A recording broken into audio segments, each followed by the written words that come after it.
Welcome. Welcome to Three Count Commentaries. Well, I guess you don't have to say Three Count Commentaries. This is the Sunday night live stream, our pop culture stream. Uh, Once again, I struggled to come up with a subject for today's show, and was kind of going to do a free for all. And then I remembered the Quentin Tarantino statement about there being no movie stars, especially when it comes to the Marvel films, which he kind of got upset and discussing. Brother, you don't want to know how my day being top dog. I don't want to go into that. Let's get into this though. All right, so I don't have to work tomorrow, but I do have damn jury duty. Another thing that the government just foists upon people and decide that they have to do. It's really the dumbest thing in the world. I actually have a jury duty, which means I have to go waste what 3 4 hours of my damn life. But at least I'll be downtown. I'll probably go get breakfast or something. So we're gonna go for a little while here, but probably not as long as I would like, due to the fact that I have to get up early. All right. So what will we do? All right. So our topics tonight, for starters, I finally read Eric July's Isom #1. I've had that book for several months, and I really just I have not read pile that is a mile long. I just have so much stuff that I have not gotten to, and I finally got to Isom #1. So I read that, and I want to go through that and talk about it. Give a little bit of a review, um, despite the fact that I did forget that I had it because I had it for so long. Of course, we're going to do Bleach. We're going to do Inuyasha. I'm going to talk about that stuff.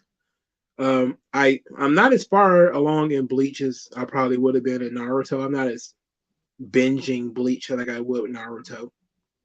Um, we'll probably talk about a little bit more about that later. I'm also not taking as many notes either. Um, so we'll talk about that stuff a little bit later. We're going to focus mostly around sort of. I shouldn't have named it not the end of movie stars. That's a bit dramatic. What Quentin Tarantino really was saying is that Marvel actors are not movie stars. That was more his statement. But I think you could generalize from his statement that he's essentially just talking about movies in general because he thinks that a lot of the movie stars are essentially uh, a lot of the movies nowadays are just sort of Marvel films and that they really aren't making that much anything else. Uh, so Top Dog connected the dots almost immediately. So you put out a post on Wrestling Follows Hollywood. Do you think that plays a part into wrestling having no stars? Hmm. It seems that Top Dog caught on pretty quickly.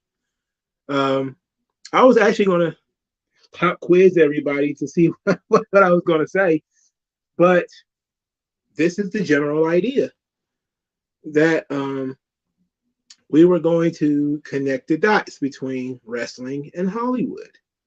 And that Vince McMahon, his general idea was always to sort of follow the Hollywood trend, to have the big action star in the 80s, the personality guy in the 90s, and sort of begin to lose his way later on as the stars of these action movies got smaller and they got more skilled in some ways. It became more Bruce Lee's, not as many Sylvester Stallone's. And and by Bruce Lee, I don't mean just I mean guys who were not as big. Let's put it like that. There were some in the '90s, but there became a lot of the Jason Statham's in the mid 2000s to the point now where a lot of the action stars today they don't know how to fight. They don't look like they've ever been in a fight, and therefore the movies don't feel like guys who are in big fights. It feels like CGI fests, you know. Um, so we're going to talk about that stuff, and we're going to connect those dots probably a little bit later. But first, let's hear out what Quentin Tarantino had to say because he got reamed quite a bit, especially by some of the Marvel actors for some of the things that he said. So um, here's what he had to say. Like Martin Scorsese also, kind of took a shot at the Marvel movies, and it seems like a lot of people are not happy with the Marvel domination of the theater, of the cinema. And people who don't direct Marvel movies seem to be the maddest of them all. But we're going to play a little bit of what Quentin Tarantino. I'm not going to play it. I'm going to actually just read it, so it'll come across a little bit. So save that stuff, Ali Hankerson, for when I talk about Isom, because we're probably going to get into that a little bit later. Tarantino says about the Marvel movies, I don't love them. No, I don't. I don't hate them, but I don't love them.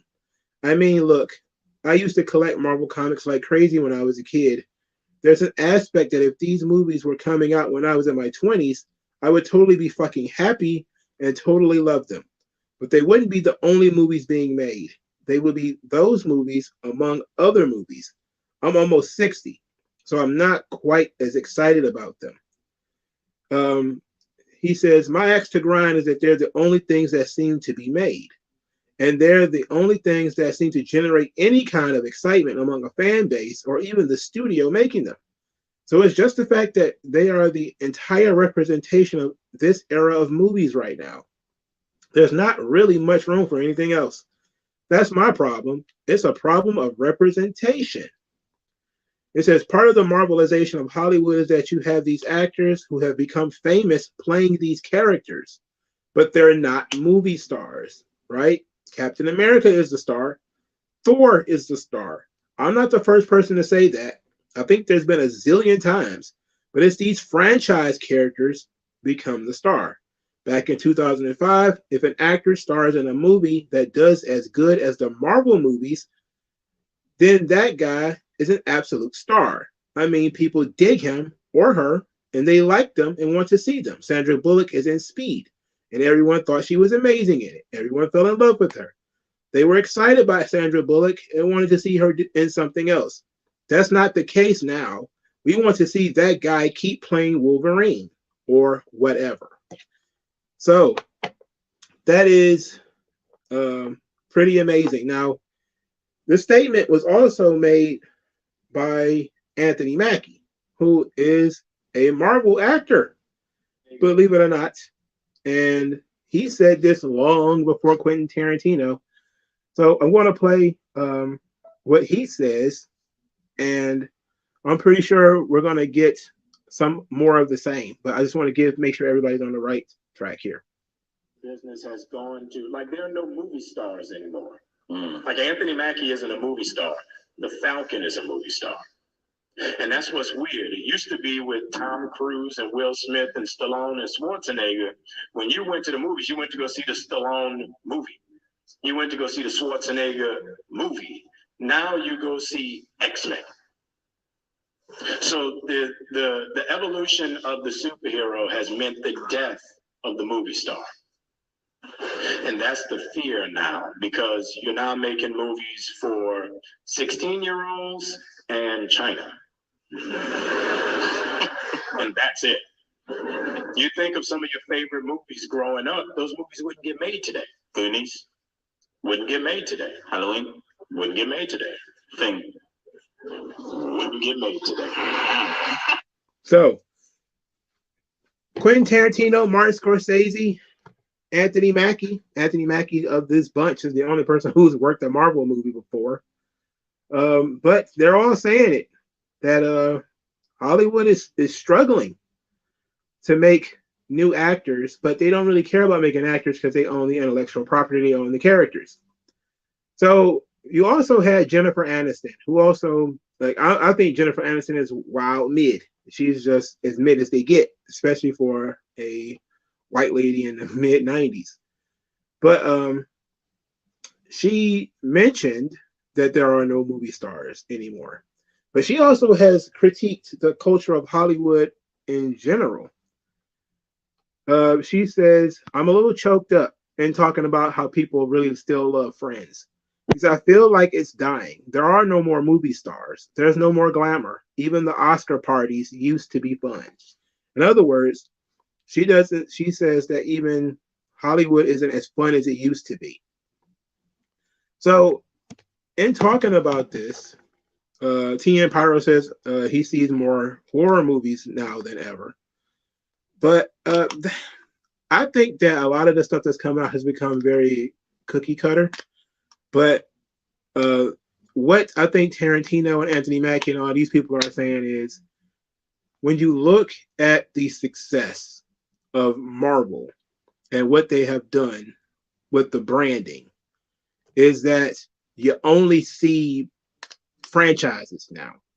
For instance, Halloween movies, or Friday the 13th. I know there probably hasn't been a new Friday the 13th in forever, but you see constantly them going back to the well, a new Bad Boys, right? These kinds of movies coming up. Yeah, DC Comics is the same thing. His point, TN Pyro, is that nobody's coming to the films to see him. They're coming to see what the Falcon is going to do. That if you take him out of the movie and replace him with someone else, the movie may still work because it wouldn't matter that he is Falcon. Only thing that matters is the Falcon. It's the Falcon is present.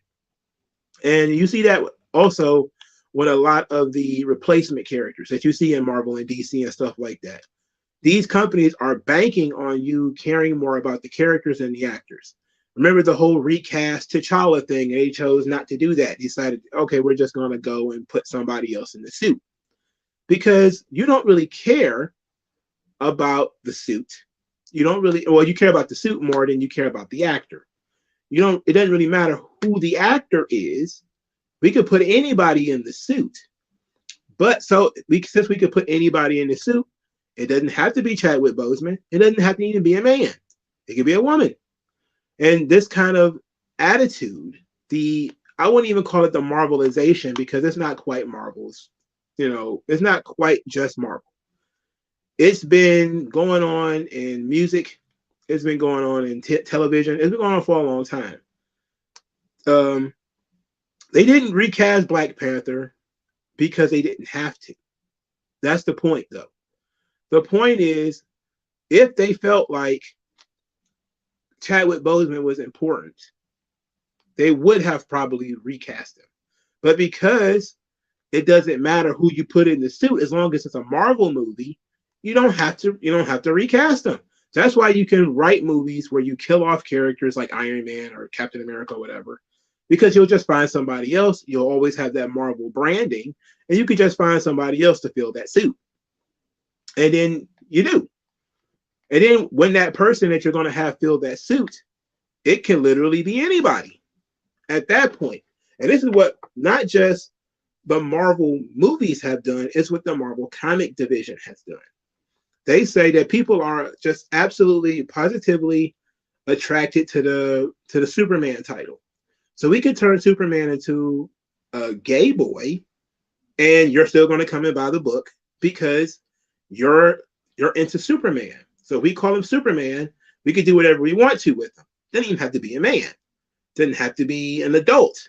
Doesn't have to be from Krypton. None of that stuff that you know of Superman has to be true. As long as we put the Superman label on it, you will buy it because you buy Superman. That's what you do. It has nothing to do with the actual person, character, characterization, or even the writers. That's why the writers don't matter anymore. The writers and the artists don't matter anymore. The art isn't a focus of these comic books anymore, despite it being a visual medium. The art isn't really used as a draw anymore because they expect you to buy the book based off of your obsession with the character. Same thing with Spider-Man, same thing with Batman. Anytime they make these big sweeping changes, understand it is for a very, very small population who can, again, as I said before, this goes back to my cultural graffiti concept. But it goes back to the idea that we can put anybody in these suits. People are interchangeable. And the idea that there are no more movie stars tells the actors that you're interchangeable. we can replace Anthony Mackie with any black man, and Falcon still works. And then they can stretch it even further where we could put a woman in that suit, keep the name Falcon, and people are going to continue watching this movie because it's named Falcon, you know? And they are attempting to do that now. They've been attempting to do that stuff for a while. You know, Hawkeye. In the comic books, Hawkeye is Clint Barton, but now Hawkeye is also Kate Bishop. So when you go and buy a comic book, it's either Kate Bishop or Clint Barton or some mixture of the two. They've already muddied the waters. Clint Barton isn't Hawkeye anymore. You're into the Hawkeye brand, quote unquote. Therefore, Kate Bishop will do. It doesn't matter that Kate Bishop isn't Clint Barton. Doesn't matter that you don't accept Kate Bishop as Hawkeye. None of that matters. The only thing that matters is they have decided, because they own Hawkeye, that they can make Hawkeye anybody or anything. There is no limits. And when there are no limits, there's no individuality. There's no individuality, nothing matters. And when nothing matters, everything is the same. So this has become the problem in Hollywood, where people have become interchangeable, which is what the argument that Quentin Tarantino was making and that Anthony Mackie is making, is that, yeah, it's a nice job to have to work on a Marvel movie. You'll get paid very well, but it's not about you, and you have to know that. You have to know that you have almost no leverage when it comes to whether these movies get made or not. Like, yes, it's great if they can keep Chris Hemsworth as Thor. So I know that's becoming a big thing now, is whether Chris Hemsworth is going to continue being Thor or not. Sure, that would be great if they can get that. But if they can't, please get somebody else. It's that simple, because they're running off the idea that Thor is the draw, not Chris Hemsworth being Thor. They'll even change the directors. So that should tell you right there that the directors are interchangeable. The actors and actresses are interchangeable. Hell, they took Natalie Portman. Jane Foster. They took her out of the movies and then put her back in, just out of nowhere, you know, and then put her in a Thor costume. And people were like, yeah, that works. Like, no, continuity didn't matter. Nothing matters, you know. It's about homogenization, the individuality. We could talk about it on a different level, you know, that being a communist ideal, that there are no individuals. Everybody is the same. Everybody can wear the same uniform. You know, there are no innate traits for individuals. Everything is all of your behaviors and everything is based off environment. There's nothing innate to you. And, you know, whack-a-mole, you know, if you stick your head up, it gets whacked back down to like everybody else's. And eventually that's going to have bad long-term effects for Hollywood, because it's going to be very difficult once they burn these brands out. Then what are they going to have? They're going to have to try to create something different. But right now, they're not really thinking about that, because they own so much intellectual property. Then it doesn't matter that much. What do you mean? What do you mean? Did they ever explain it? Alto Johnson. Top Dog is once again ahead of the curve. I was exactly going to that point. WWE has reached this point where now WWE is the brand. You know, you don't even need to have a champion on the card anymore. This year, you know, Cody Rhodes and Seth Rollins main evented pay-per-views without the champion being on the show. You know, so it's not even about Roman Reigns anymore at this point. Yes, he can increase business when he's on the card, but he doesn't have to be there. They can be successful without him being there. And a lot of people see this as being a negative. And by the way, I'm not saying this is negative or positive. I'm just saying this is what it is. There are negative connotations to it when I say like it's communist and stuff like that, because a lot of it can be used that way. But you also have to realize that human beings are limited. You can't have Stone Cold Steve Austin, because you're not going to have that guy for 40 years. You're not going to have that guy for 25 years. They had that guy for 3 years, maybe 4 tops. All right. You know, I'm talking about when he got hot from 1998 to 2002 or 2003. You know, if you take out 2000 because he was injured. Okay. If you take all the time in the world to make this guy some huge star and he either gets pissed and he quits or he gets hurt and he can't go anymore, then you've done substantial damage to your business. But if you make several stars and they're all essentially interchangeable, then a guy can quit, he can walk away, he can fall down an elevator shaft, he could do whatever, and it won't stop the machine. So that's been the goal of WWE for a long time, and Hollywood has been right there with them. It continuously making or trying to limit the movie star without giving the movie stars that much power, that much authority. Did they ever explain Jane Foster? Okay. I forget what they tried to say about why Jane wasn't around. I forget what they said. I'm pretty sure they tried, but I don't remember. But as far as Jane, Jane did have cancer in the movie. She did. That's a very important point for the Jane Foster comic books is that she had cancer. Now, a lot of the stuff that they do, for instance, like casting Natalie Portman to be Jane Foster, that's for the fans, you know, because she played Jane Foster in the first Thor movie. So they figured, hey, it'd be fun continuity if we could bring back Natalie Portman to do Thor, Love and Thunder. She could play Thor. They didn't have to do that because I'm pretty sure most people would not have thought twice about Natalie Portman not being Jane Foster. They wouldn't have given a shit. Again, War Machine changed between Iron Man 1 and 2. You know, well, technically, Jim Rose changed. Terrence Howard played Jim Rose in the first Iron Man movie before he was excommunicated from the Marvel Cinematic Universe. So it happens. It's been happening to actors for a long time. Everybody remembers, you know, the Aunt Viv situation where, you know, Aunt Viv comes back and she comes back to somebody different, you know. But we're talking now about the brand, you know, the desire to, and what I think they are starting to notice is that a lot of these actors, like back in the day, a guy would be in a movie, and because he's in the movie would do well. You know, the Stallone effect. People didn't really care what the movie was called as long as Sylvester Stallone was in it. It could be the exact same movie, and people will be like, okay, as long as Clint Eastwood is in it, it will be like, okay, that's great. But that stopped working. It doesn't work anymore. You know, Tom Holland could be in the front of a Spider-Man flick. It make, you know, $600 million or whatever. His next movie won't even do half that. You know, because they don't care about Tom Holland. They care about Spider-Man. So that's Tarantino's point. And because, and I'm going to say this, it's because of the free market.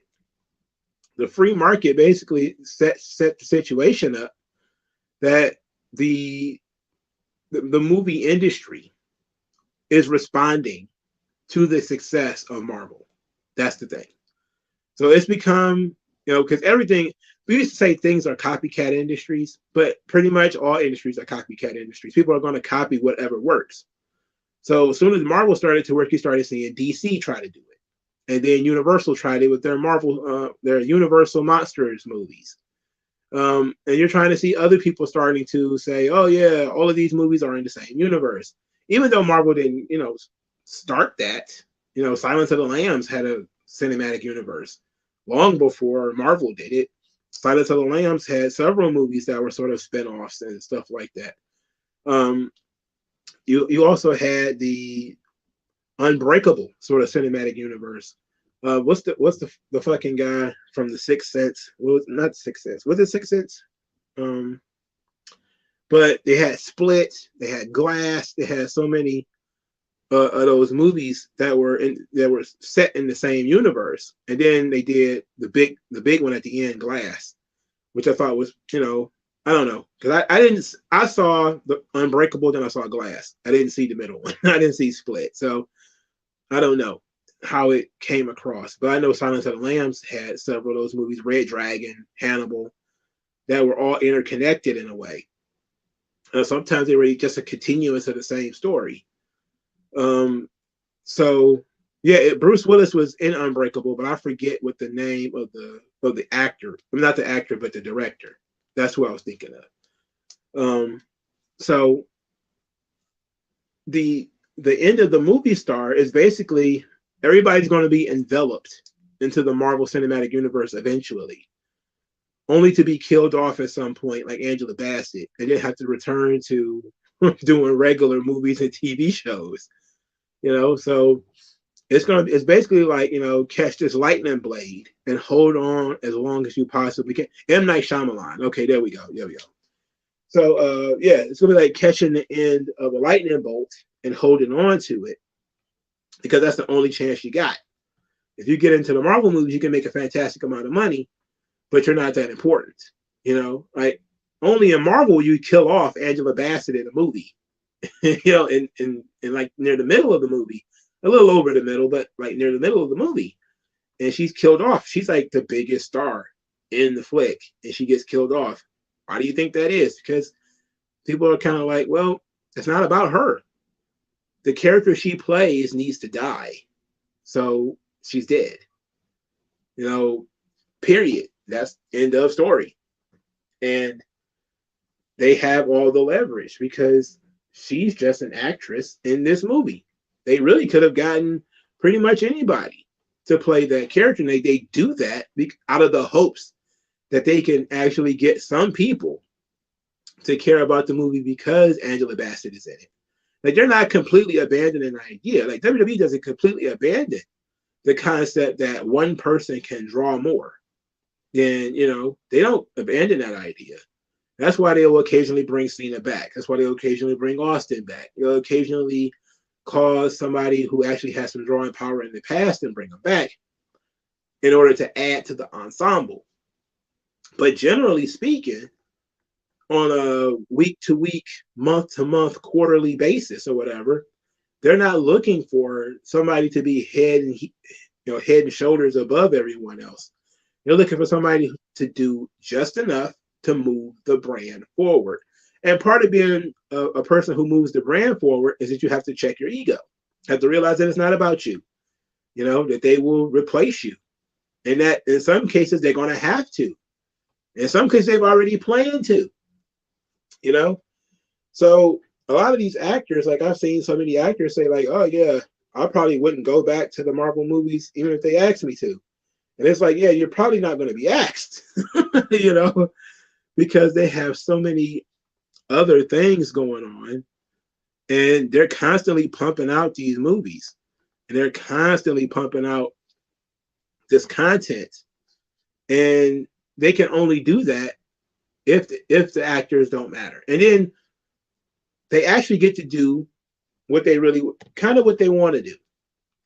So Simu Liu, which I guess is his name, the actor who played Shang-Chi, or Shang-Chi, however they're pronouncing it now, he had some words for Quentin Tarantino. And I thought this was very interesting. I have not seen Shang-Chi. I don't care about that movie because Marvel couldn't get me to care about Shang-Chi.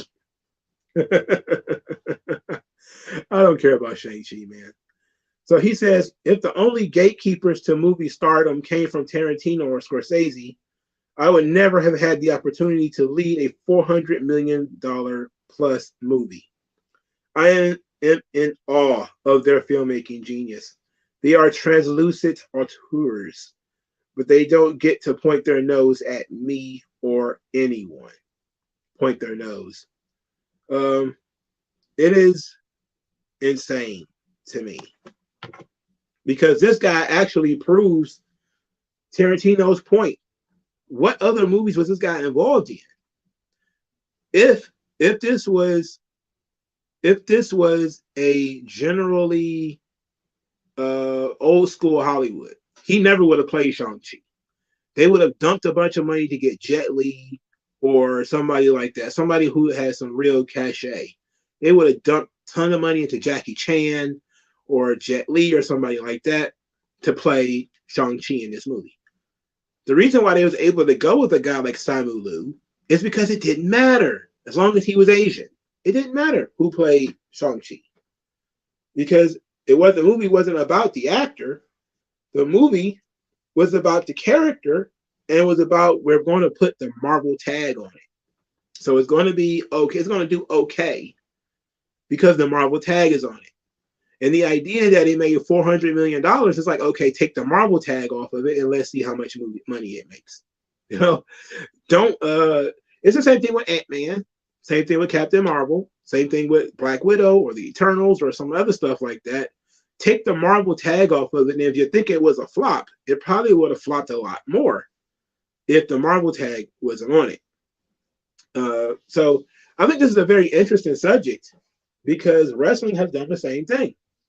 You know, and I don't know if it was by design or if it was by accident, you know, because it's hard to tell with Vince because we know that Vince isn't the kind of guy who sits and watches a bunch of movies, but he has so many people around him that it was likely brought up in some meetings and something that he was told like, hey, we could sell out a stadium without a Stone Cold Steve Austin, without The Rock, you know, without John Cena.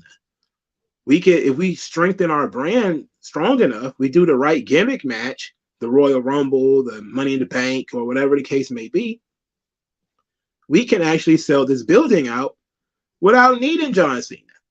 And then they decided to try it. And then, hey, it might work. And then, hey, it does work.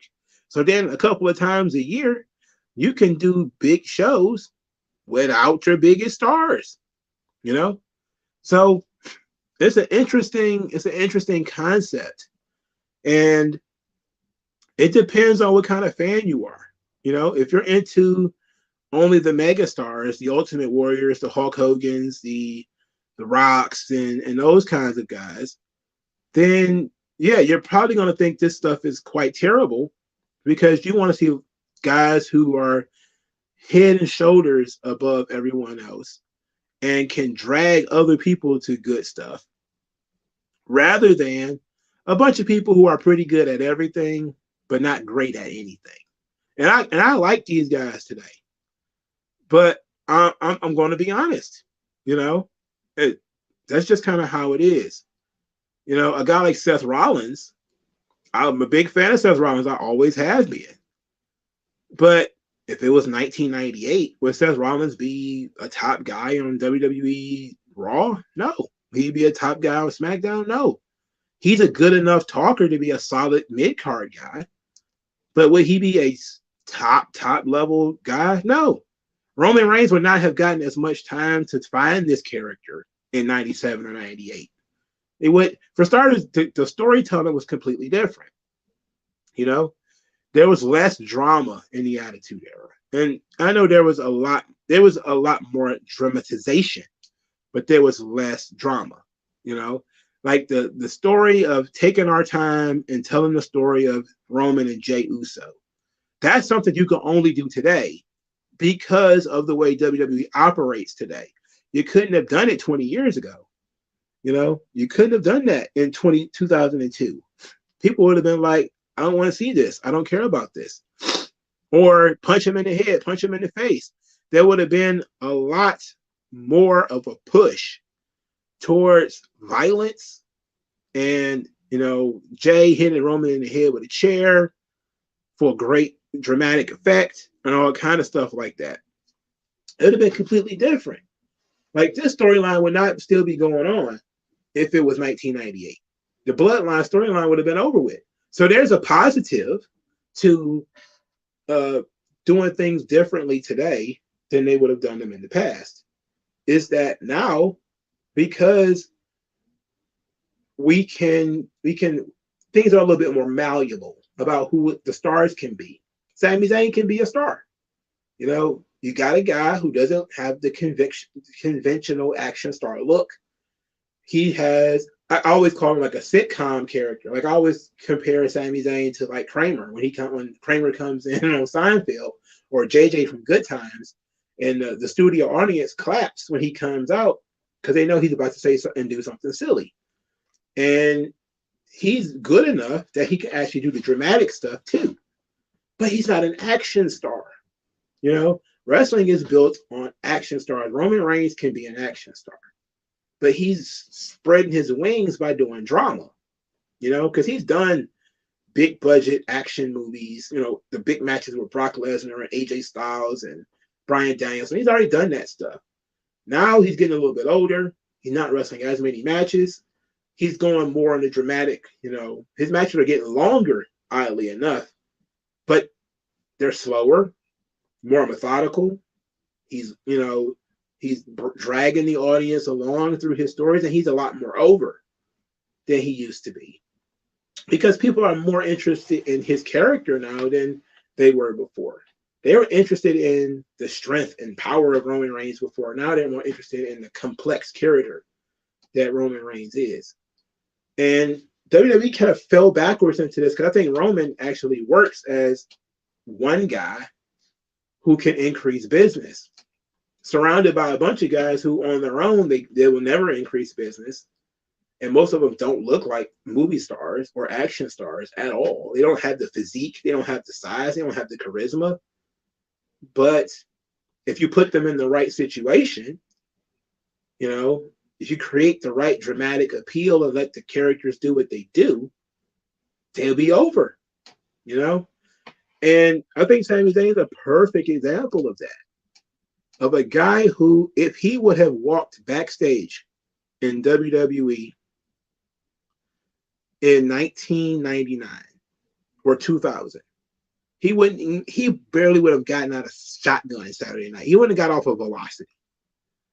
They looked at him and said he's scrawny, he looks weird, you know, he doesn't have the big body, the big charisma that we want. So we're gonna just use him as a job guy, maybe as a good hand tag team wrestler or whatever. And me and my old man brain, because again, I've been watching this shit since 1990. I do have that sort of mentality. So when people start saying shit like, "Oh, Sami Zayn should win the Royal Rumble," I'm like, ugh. Like, you got to be kidding me. Just, there's no way. But the people who think that way, they are the people who probably love Marvel movies. They're not thinking about it like, this guy's not an action star. He doesn't fit the bill. I don't want to see Roman Reigns fight this fucking guy in a legitimate match. They're not thinking about it that way. They're thinking about it in the situation where, wouldn't that be cool for those two characters? You know, those two characters could have a really good clash, a really good story. And to be quite honest, and to be fair, that's one legitimate way of looking at things. Because I'm a storyline guy. I'm a character guy. That's what I care about. But at the same time, I'm always going to fluctuate back and forth because I'm also a Hulk Hogan, Ultimate Warrior, Randy Savage, big time, larger than life character kind of guy. You know? I can appreciate different kinds of characters, but I'm looking at this Sami Zayn thing and saying that's could have been mid-card. Can't be the action star. You know, the action star can have good dramatic pieces to the story as well, but the guy that he works with in his dramatic role cannot be the star. You get what I'm saying? Like the kid in Terminator is not the star. Even if he is the emotional glue of the movie, he ain't the star. You know, the chick ain't the star of Terminator. Right? They do all of the emoting. They do all of, you know, they have the bulk of the dialogue, but they're not the stars of the movie. You're there to see Arnold Schwarzenegger kill other machines. That's why you're there. Everything else is just extra. So ultimately, that's how I feel like a wrestling show is. You go see Roman Reigns fight the monsters, the machines, or whatever. Whatever else you have on that card helps. You know, you want to have your Sami Zayn bloodline stuff, that works. You know, it works. But you don't take that stuff and make it, you know, the top of the card, the main stuff. You know, because people are going to look at it and say, I don't know, man. It's not believable enough for me. You know? So, but I look at it, I understand what they're trying to say. So Leith Elsie has an interesting comment. Frankly, I don't think the decline of the movie star is that big of a problem. The lack of technical prowess, crude edits, poor dialogue, blatant self derivation is why I dislike modern movies. But here's the thing, you have a lot of that stuff because these people are not movie stars. They don't care about their image. See, back in the day, movie stars actually cared about their image. You know, the movie stars will also quite often have different things in their contracts where they couldn't be made to look a certain way. For instance, Jackie Chan was never a heel in any of his movies. He was never a bad guy. You know, that was one of the things. Jackie Chan was never going to be a bad guy in a movie. I think he ended up becoming a bad guy eventually. I think he got older and he just kind of wanted to do more dramatic stuff.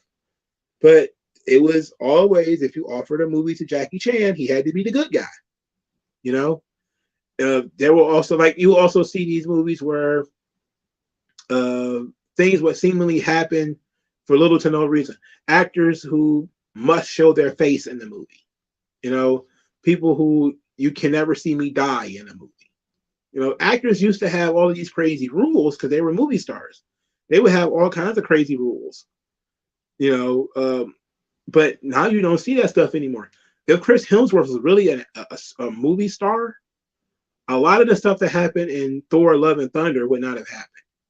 Fucking the Men in Black movie, where he got made to look stupid in that movie, it wouldn't have happened. He would have paid attention to what his audience wanted from him and would have made sure that his audience got that from him every single time he acted in a movie. Instead, he feels, it's just a paycheck. The people, I'm hot right now. If they want me to make fun of myself, you know, I'll do it. It doesn't matter, you know. Get the bag, move on to the next one. And there's a positive to that, but there's a big negative to it. And the big negative is these actors no longer care about their image.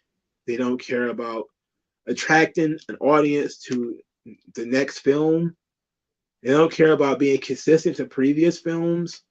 Nothing matters. Like Clint Eastwood had an image. You know, Charles Bronson has an image. You didn't see Charles Bronson cross-dressing in one movie and as an old man badass in the next. You didn't see that.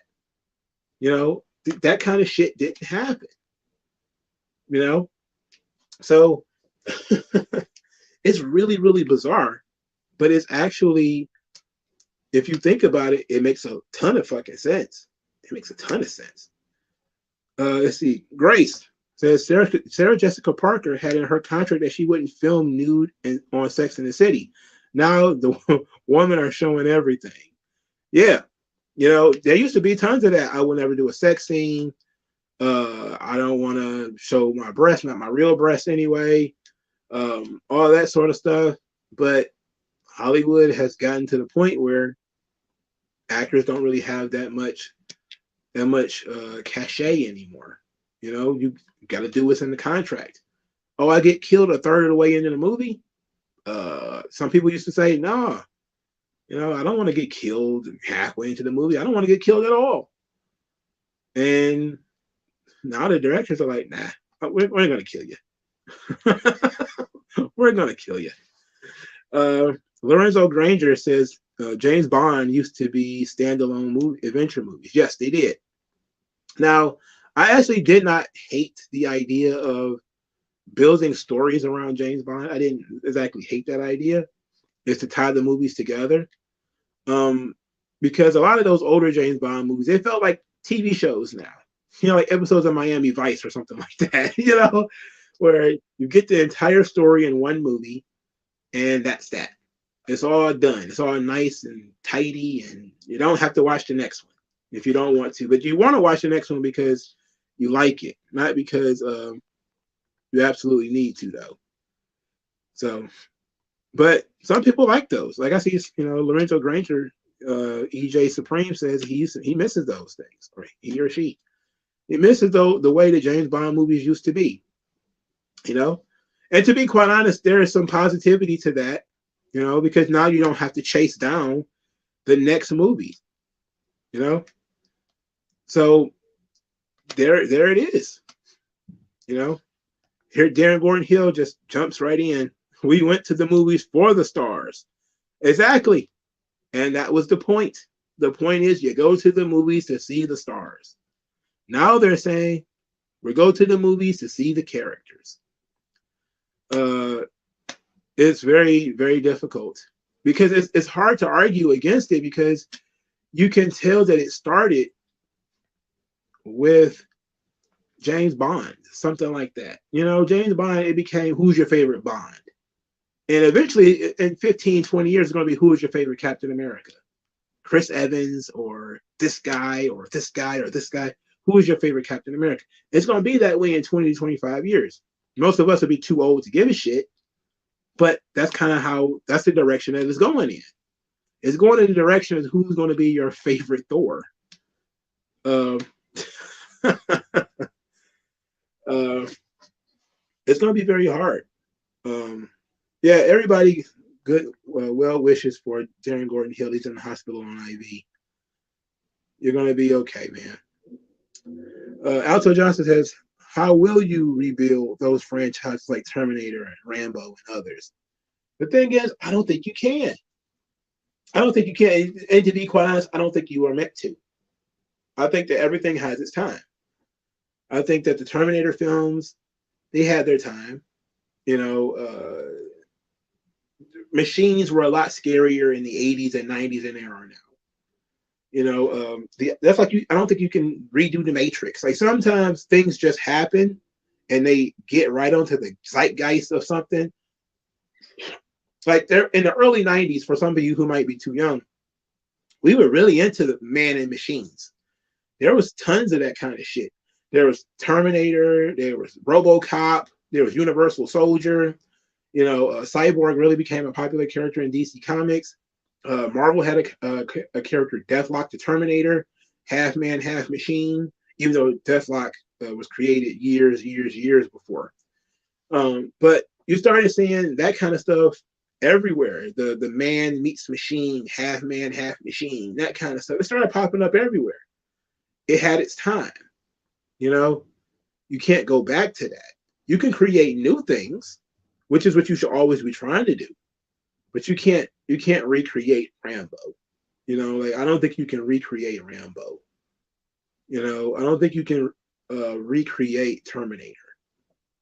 You can't recreate Rocky Balboa. They're trying with, you know, Creed, but it ain't gonna work. You can't recreate Rocky. You know, you just can't. You can model some things after it, but you can't recreate it. You can't catch that lightning in a bottle again. You know, and a lot of that came from these guys having larger than life personalities, larger than life persona, knowing an image, creating that image, crafting that image, and working that image. You know, Sylvester Stallone was a gritty, tough guy in most of the movies that I saw him in. Whatever, maybe not 100% of them, but in just about every movie I saw him in, he was a very grizzled, you know, almost Tarzan-like, you know, with the animal magnetism. You know, whether it was Cliffhanger or Rambo or Cobra or whatever, you got Sylvester Stallone. And then at some point, you know, Copland happened, where he's the worst actor in the movie, even though he's still pretty good in it. He's one of the worst actors in the movie. You know, like he was cast, and I think it was his own fault. I think he directed the movie as in a more dramatic and somewhat comedic role. Now I love Copland. Don't get me wrong; it was very different, and I understand he can't be Rocky forever. He can't be Rambo to the end of his life, but it became something. So we got pushed towards something different, something more. Just kind of like with Arnold Schwarzenegger and Kindergarten Cop. You know, Kindergarten Cop definitely sort of changed because it added a different element to it. And so you started seeing like wrestlers like Hulk Hogan did Mr. Nanny, and The Rock did the Tooth Fairy. It became, how can we take this hyper masculine man, put him in a feminist position, or a situation that a guy like him really shouldn't be in. Let's talk about that awkwardness. Let's talk about the awkwardness of Kindergarten Cop, where you got this gigantic, hulking, armed man, but he's still playing around with these children. He's still trying to be a good role model to these kids and be an upright citizen and all this kind of stuff. It was interesting, but we've gone too far in that direction, I think. Yeah, the Rock is that. The Rock is essentially what we're talking about, where the Rock is the same person in every movie. The Rock has an image. The Rock he almost never wears a long sleeve shirt in any of these movies. But some of those joints that they show, I saw, because I don't watch Rock movies. I really try not to, if we're being honest. But somebody did like a screenshot of him in like safari clothes, and it was like, this is 4 different movies. And it's just The Rock, the same in every fucking movie. But that's how you craft your image. You craft your image by playing a similar character in pretty much every movie, but you're doing different things. You may be going in a different direction, has a different plot. For instance, you take like a random clip of Clint Eastwood riding on horseback. You might not even know what fucking movie that is, unless you're like really, really into it. You might not even be able to tell one movie from the other, but that's how he crafted his image. His image was, the old grizzled Western sheriff or outlaw or whatever. He may be a bad guy in this movie, may be a good guy in this one, might be an Avenger Angel in this one, or whatever the case may be. But time catches up with everybody. And I love Gran Torino. I thought that was excellent for Clint Eastwood. It was very good. Mr. Nanny is the stuff of potential suicide victims. Can you talk about wrestling following Hollywood again? Well, that's essentially what we're talking about now, Top Dog, is that Hollywood has designed through the Marvelization that they don't care about, who the actors are. We can put people where we want them. We can make female Black Panthers. We can make female Iron Man. We can make a female Captain America. We can make a female Thor. People are going to come see it anyway. And that's why stuff like women main event in WrestleMania doesn't matter anymore. Like it happened the first time, it was kind of like, oh, okay. But now there's 2 night WrestleManias. So does it really matter? Like Bianca Belair did an interview recently where she said she wants to main event night 2 of WrestleMania. So you know what she's trying to say. She's like, oh yeah, I was the main event of night 1. That was nice. But it happened because you split the days into 2, right? So she still got another carrot to chase. She wants to main event night 2. So because she knows that night 2 of WrestleMania is the main event of WrestleMania. It's the actual main event. If you were to put the entire show together, that's the actual main event of the show, is the main event of night 2. She knows that. She's not dumb. We're not dumb. So when you say, well, there's going to be a women's main event, might as well put Bianca in it. I mean, why not? So, but I get it. It doesn't matter to WWE anymore. You can put the girls anywhere on the show. It doesn't matter. They can structure their cards however they want. And AEW does the same thing. They do Dynamite's very weird. They do the big main event match first, and then put some really, really weak shit as the closer. You can't even call it the main event at that point because it's 2 hours into the show, 90 minutes of garbage, 10 minutes of absolute good stuff. And then there's the quote unquote main event. That's just 2 guys that nobody cares about doing a bunch of flips or crashing all through some stuff. None of that matter. None of that shit matters.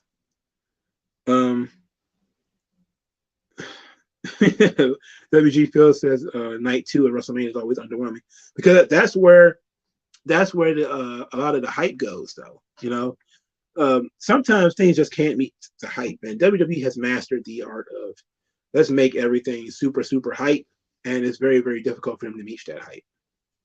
It's very difficult for them to meet that height. I did not watch the media scrum for War Games because I don't watch those stupid press conferences. I only watch that shit if something actually comes out of them.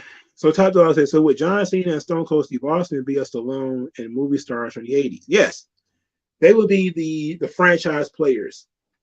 You know, Stone Cold Steve Austin had an image. There were certain things he was not going to do, certain things he didn't participate in. You could probably listen to like Jim Ross or Jim Cornette talk about Steve Austin basically not wanting to work with certain guys.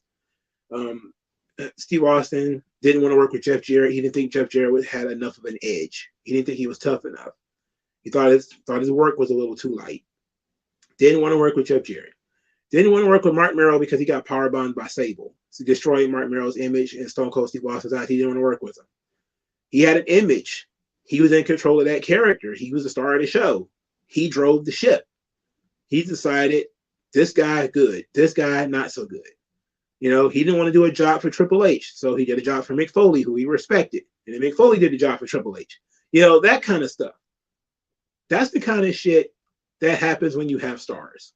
When you have a star, John Cena decides nobody in the Nexus is credible, we're going to kill them all. Fuck them. And people get mad about that because they don't want to hear that and they don't want to see it. But ultimately, it is what it is. You know, Cena wasn't wrong. Nexus sucked. All of them were green. They were pretty interchangeable. They were only really a threat together. You take it one or two out of there. They really had no purpose. They had no persona, no personality, and getting rid of them. You know, so fuck them, get rid of them. Cena made the right call. Cena refused to do a job for Jack Swagger. He made the right call. You know, when you're a movie star, you're a star like Cena, like Austin, like, you know, Stallone or Schwarzenegger or whatever. Your instincts say a lot because you got to that point somehow, some way. You didn't get there by accident. You got there because you know what the fuck you're doing. You know that you're not supposed to be doing a job to fucking Alex Riley or whatever the fuck. So it makes no sense for you to agree to do that. You will say, no, I'm not doing that shit. And whoever the dipshit is that's trying to get you to do it would smarten up and be like, oh, yeah, you know what? You're probably right. Now, sometimes it kind of goes too far. But like, I think Steve Austin was right to not want to do a job for Brock Lesnar. Brock Lesnar was completely untested. Nobody knew what the fuck Brock Lesnar was going to be. We're not 2 years into the Brock's run. We're not, 3 years into Brock's run or whatever. This guy literally just got on the roster. Doing a job for him made no sense. It made no sense for Brock to beat Hulk Hogan, if we're being honest. But, they did what they did. Ultimately, when you get to the top, you have some kind of instinct that got you there. And that instinct is what keeps you there. Now you can go too far like Hulk Hogan, where he fucked Undertaker for like 5 years or whatever, with that whole "you got me, brother" about with the neck shit or whatever.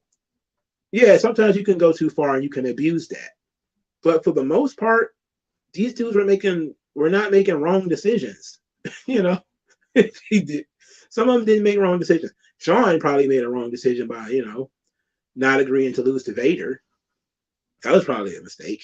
I think he probably would have drawn more money with Vader than he did with Sid, but I don't know. I like Sid, so I'm not going to complain too much. But ultimately, actors with their image and their ego, so many of them were so hands-on in the creative of these big blockbuster movies.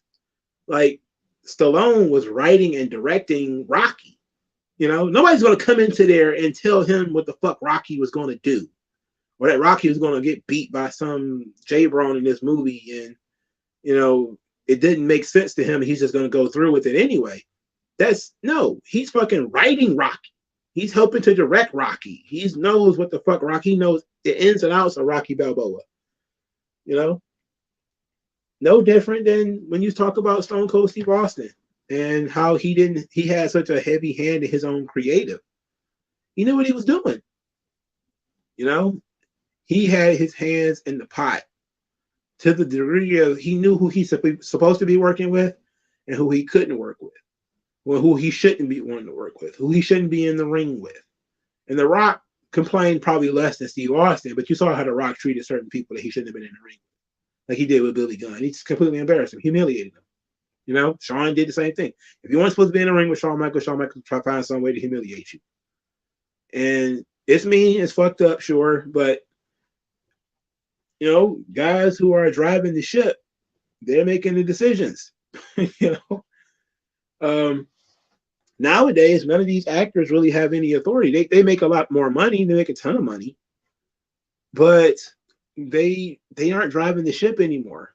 You know, I'm pretty sure if Chris Evans was in control of Captain America, it probably wouldn't have happened the way that it did when it comes to, you know, Endgame and all that kind of stuff. He probably was like, you know. And I didn't think Cap had a terrible ending. I don't think it was worthy of Captain America.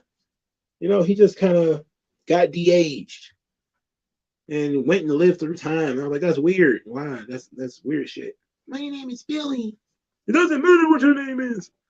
So if John Cena and Steve Austin are similar to Arnold and Stallone, would Roman Reigns be similar to today's movie stars? Well, I think Roman is far more similar to the movie stars of the past, in so much that he is also very, very hands-on in his creative. He knows who he's supposed to be working with and who he's not, who to do jobs to and who not to do a job for. I'm pretty sure Roman's probably going to handpick his own, the guy he's going to drop the belt to. I wouldn't be surprised by that at all. That's like Brock Lesnar is calling his own shots. The thing is, when you have very few guys in today's Hollywood that's calling their own shots, like The Rock. The Rock probably calls his own shots. He does whatever he wants. You know, he probably has a list of demands of what he wants to do. I mean, The Rock took a character that nobody cared about in Black Adam, and for 7 years, kind of by crafting his own image in other movies and other franchises, he created the marketing for Black Adam. Because Black Adam never would have came out if The Rock wasn't a strong enough character. Because Black Adam wasn't a strong character. So The Rock, you're going to see him. You're not going to see Black Adam. Nobody knows who the fuck Black Adam is. So Black Adam ain't drawing people to the theaters. What's drawing people to the theaters is The Rock is in a superhero movie. Let's go see that. You know, and I want to fight Superman. That's what that's what it is. Vince is in his ear like, you gotta fight Superman, pal. However you get there, you gotta fight Superman, pal. And that's it. You know, certain people like The Rock might be the last real action star left. Is he good at acting? Not really. Does he need to be? No, he doesn't need to be. He's marketable. He's better than a good actor. He's marketable, for Christ's sake. Do whatever the fuck he wants to do. You know, people are lining up to give The Rock money. Like I said, I've seen, including Black Adam, I've probably seen the same amount of Rock and Stone Cold Steve Austin movies. It was probably 3. Because I saw Black Adam, I've seen Walking Tall, because that was one of the first ones I saw. And I think I saw The Scorpion King. I may have seen Scorpion King. I'm not even guaranteed that I've seen that. And then Steve Austin, I watched Damage. I watched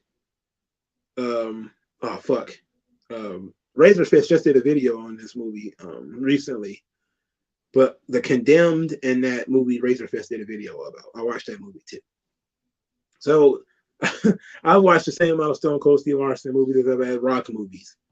And I've probably enjoyed the Steve Austin movies a lot better, to be quite honest. That's just me being fair. Leith Elsie says, movie trivia. Sylvester Stallone was the original choice for the lead in Beverly Hills Cop. Do any of y'all know big movie roles that were intended for other actors? There's that hellacious story of Nicolas Cage was supposed to be Superman. And there's even, you know, pictures of him with the wig and the hairpiece and shit. But, you know, his fucked up hairline. Look, in my opinion, Nicolas Cage is one of the worst actors of all time. I hate Nicolas Cage. I hate him so much. Oh, my God, I hate him so much. But he was supposed to be Superman originally. Sylvester Stallone is Beverly Hills Cop. I don't think that would have worked. It may be because it ended up being Eddie Murphy ended up being a comedy, but it's yeah, I can't picture Sylvester Stallone doing that. Yeah, go watch The Condemned. The Condemned is an actual good movie. It's crazy. What are my thoughts on John Cena in the first Marine movie? I didn't watch it. I don't watch a lot of those stupid wrestling movies. I take people's word for it. Like I had to see The Condemned because Santino roasted it so badly. I had to see it. So I never forget that segment. It was Raw. I think it was 2006 or something like 2005. And Santino started making fun. He did Amy Winehouse. The song was they tried to make me go to rehab. I said no, no, no. So Santino said they tried to make me watch The Condemned. I said no, no, no.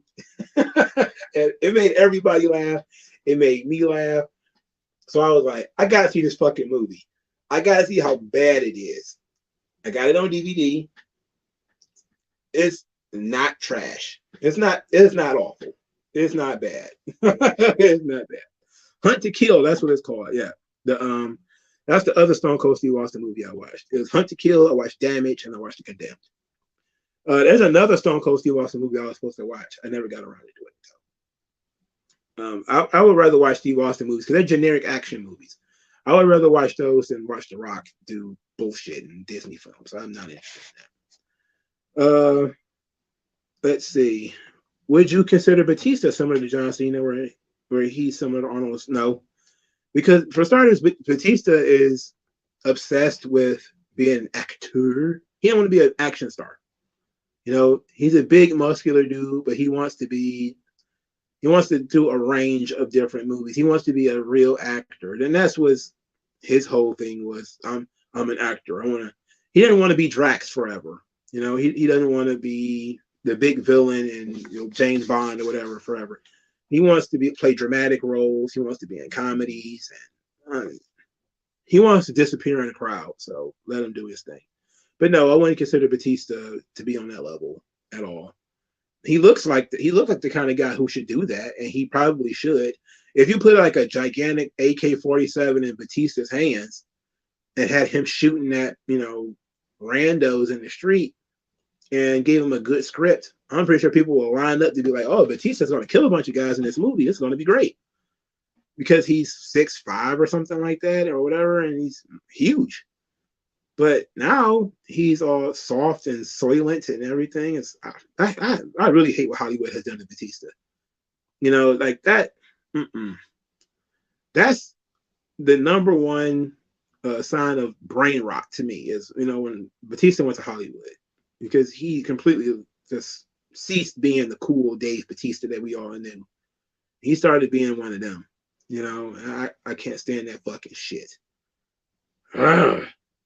That's really disappointing. I hate talking about Batista because that shit is disappointing as fuck.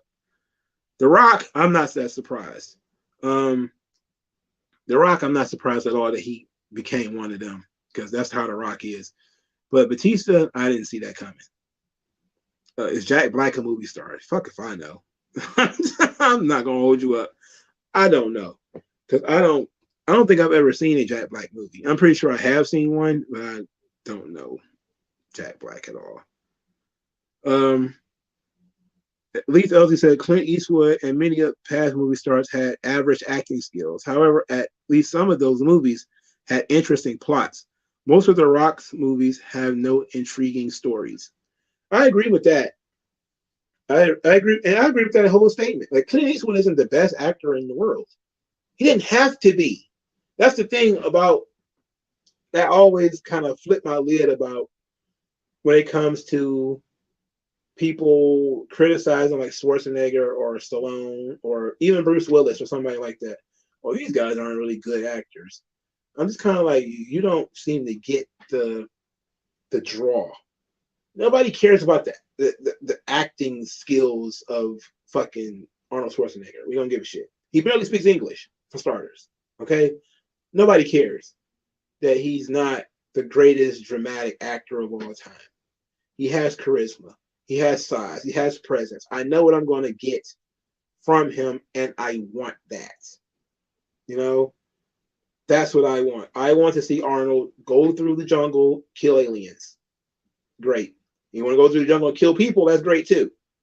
He's going to run through the urban jungle and kill people. That's fine too. You want to take him, put him in a sci-fi movie, Total Recall? He pulls a fucking eyeball out of his nose or whatever. That's fine. You know, great. I'll watch that too. You know, I don't care.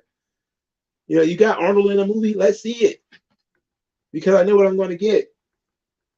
As opposed to all these quote unquote great actors who pick the most boring milk toast garbage movie roles possible. You know, there are people who are tons of people who are better actors than Arnold Schwarzenegger and Stallone. And they'll never draw half the money. It's no different than in wrestling. That's no different than in fucking music. There's people who are technically much better singers than Beyonce. They'll never touch Beyonce's money. Never. People who are infinitely better singers than Rihanna. They'll never touch Rihanna's money. Better dancers will never touch. That used to be the thing about Michael Jackson. He used to get into these arguments. Oh, Michael Jackson's not even the best singer. Doesn't have to be. As far as it's subjective anyway, but he doesn't have to be.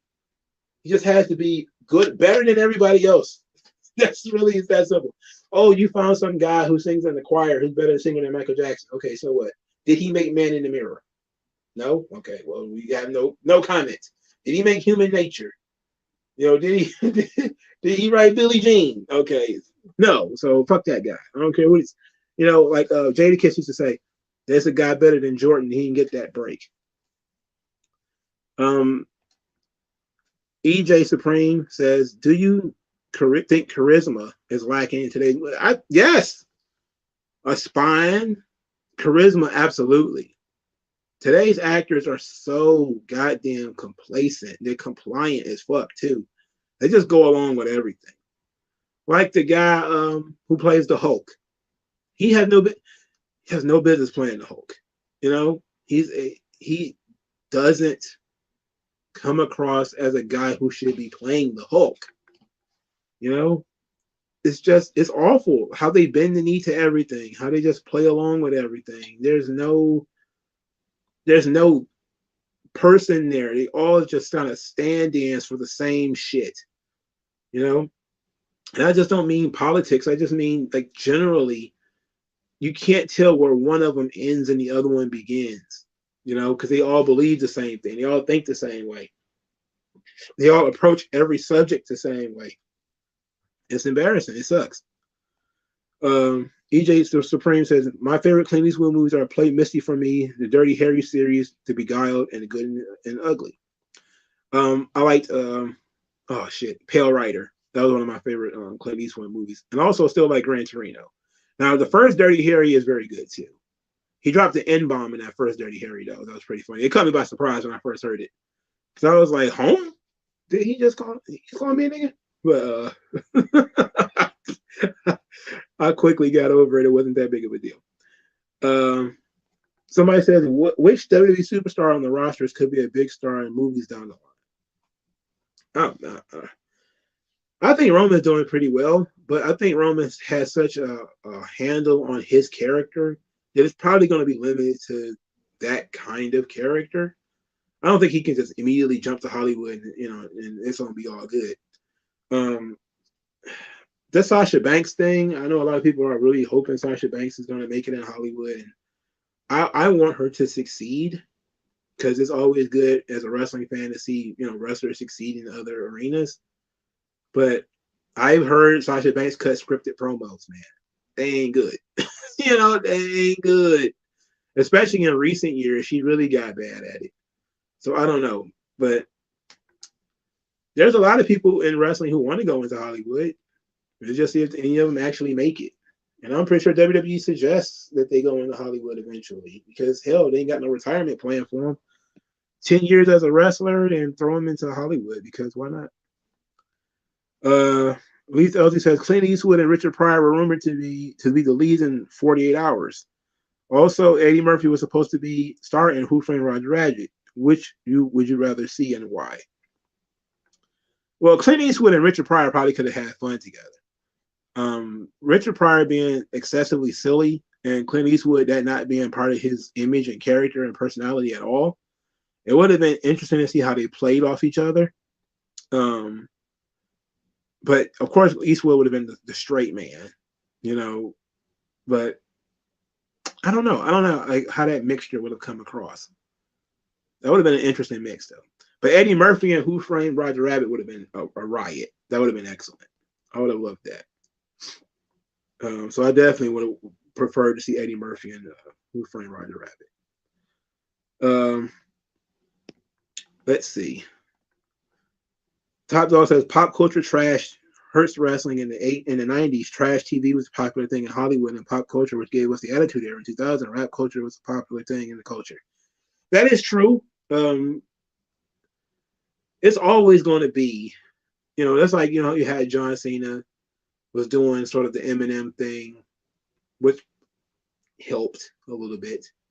The Jack Swagger rip on the Tea Party political thing was a little late, of course, but it's hard to jump on these things while they're happening, because if you jump on a thing while it's happening, it comes across as a fad. If you jump on a thing 3 years after it's gained some momentum, it comes across as a parody. So it's hard to tell when to jump on something and when not to. But WWE was a part of the cultural fabric of the United States because they did things during that time frame that pushed them more towards into that cultural fabric. Case in point, the Crash TV. Trying to emulate Jerry Springer and Ricky Lake and what was that other show? Sally Jesse Raphael, and with the outrageous, my sister slept with my cousin. Is she pregnant with a midget baby and all that shit, man? Like that stuff came out of nowhere, and it was catching people's attention. And that shit used to be the most watched shit on TV. Of course, that shit just come on at 10 o'clock in the afternoon. You ramp it up a little bit for 8 o'clock and throw some muscular guys in there, and you got a whole different product. But that's actually what tainted the wrestling business so much, is that it just jumped on the same junk that other people was doing, and it's something that you can't really escape. And in the 80s, they were still doing it anyway, because again, Vince wanted to turn Hulk Hogan into an action star. That's why he did No Holds Barred. It was about trying to turn Hulk Hogan into Sylvester Stallone or into Arnold Schwarzenegger. You would have No Holds Barred, and Hogan covered up his bald spot. Nobody had to know that Hogan was bald. It got to the point where, much like Biggie stopped being fat and ugly because people liked him so much, people forgot that Hulk Hogan was bald. He was in his early 30s or mid 30s or whatever. No hair at the top of his fucking head. Every time you saw him, he wore a bandana. And he always wore shirts with his arms cut off. His arms cut off. The sleeves cut off so you could see his arms. So, they were always trying to craft that image, of Hulk Hogan being this big action star. They really, really, really wanted that. Vince wanted that bad as fuck. If No Holds Barred would have worked, we probably wouldn't even got to WrestleMania 10. He probably just would have said, fuck wrestling and started making movies. And that'd have been it. He probably just would have been like, you know what? We making movies, pal. And that's it. That's why I'm not surprised WWE Films popped up. Vince always wanted to make movies. I'm surprised he's too old to probably get into movies now, but that would be something he should probably do in his old age, is actually finance some movies. He always wanted to do that shit. That in sports. Let's see. Who is the John Wayne of pro wrestling? I think that you've got two. I think you got Steve Austin. I think you got Undertaker. I think the two of those are the closest things we're probably going to have with John Wayne. In terms of crafting your image, and that image being what people see and what people know. Now, Undertaker's obviously not going to die in the gimmick. Like, John Wayne died in the gimmick. Quite a few actors in the past, they died in the gimmick. Undertaker was not planning to do that. So, now he's doing interviews outside of character and stuff like that. But sometimes, in the past, you just maintain that image. Michael Jackson maintained his image until he died. He died as that character that everybody knew. You know, in some ways, when you die that way, you never really die. You know, Jim Varney, I think that's the guy's name, who was Ernest in those all those weird Ernest movies. He continued to be Ernest until the day he died. I'm pretty sure Pee Wee Herman is probably gonna die. Pee Wee Herman probably never gonna know what the fuck that guy's real name is. You know, like he's gonna die in the gimmick. And Undertaker decided he didn't want to die in the gimmick, so you know he escaped that. But some guys want to die in the gimmick, other people don't. I'm pretty sure Flair wants to. I can promise you that. Travis, a lot of wrestlers nowadays are the same. They either want to be dark and emo or they want to be spot monkeys, and it's always just boring. There's no swag in a lot of these wrestlers. Well, a lot of it is no individuality. A lot of it is also an attempt to copy what other people see in the culture. That was the thing about Vince in the 80s. Again, we go back to Vince in the 80s. It was the perfect example of every fucking thing we've been talking about. Vince had training montages for Hulk Hogan, where there would be Hulk Hogan in the gym to music, you know, hitting the weights and stuff like that. It's like it came straight out of a movie where you would see Schwarzenegger or Stallone or whatever in the gym. You know, like those were action fucking movies, man. The guys getting ready for the big fight. You know, blood sport and shit like that. Like that's the kind of shit that you know we grew up watching. And so here's Hogan in the gym, you know, doing all that kind of stuff. That's why I say like those kinds of characters. Lashley is pretty close to that today.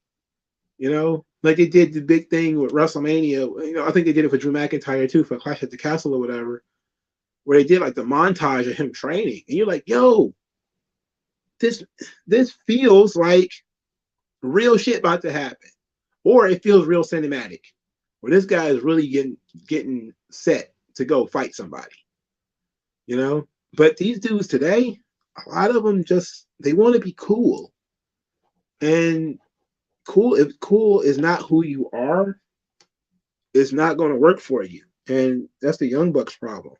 You know, they're not cool guys. You can wear glitter and you know weird stuff, but that's not who you are, and we know it. It's a gimmick. It's a uniform that you put on, and some people can get away with it, of you know being a gimmick. Other people can't. The Young Bucks are just too boring. Them specifically, I'm not even going to talk about Kenny Omega, whatever. But the Young Bucks specifically, I don't believe anything. It all comes across as being phony. Even their fucking religion, a lot of it feels just really phony and fake. I can't stand it. Did I see any of Hogan's movies? I watched No Holds Barred.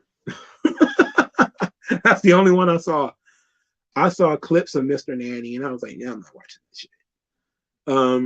I think I've probably seen a couple of episodes of Thunder in Paradise when I was a kid. It reminded me a lot of a mixture of Baywatch and Miami Vice, but I wasn't a religious watcher of the show. I watched. What was that? What was the one that he was in? I think him and Undertaker, Suburban Commando. I watched some of that. Matter of fact, I may watch that for next week movie stream. We might do a matter of fact, yeah, let's do like a movie club where everybody agrees to watch one movie this week during the week, and we all gonna talk about it on Sunday. Maybe Suburban Commando could be the first movie in that group, because I know Undertaker is in that movie too. He's real low key in the movie. I think he's the villain, but he's in it. If you need to find like a illegal stream or something like that, I could probably help you out. Wink, wink, nudge, nudge. But I think most people should be able to find Suburban Commando somewhere. Or you probably got your Hulu or your Netflix or something. But maybe I do think I want to see that. Maybe I'll do a poll. We'll start with wrestling though.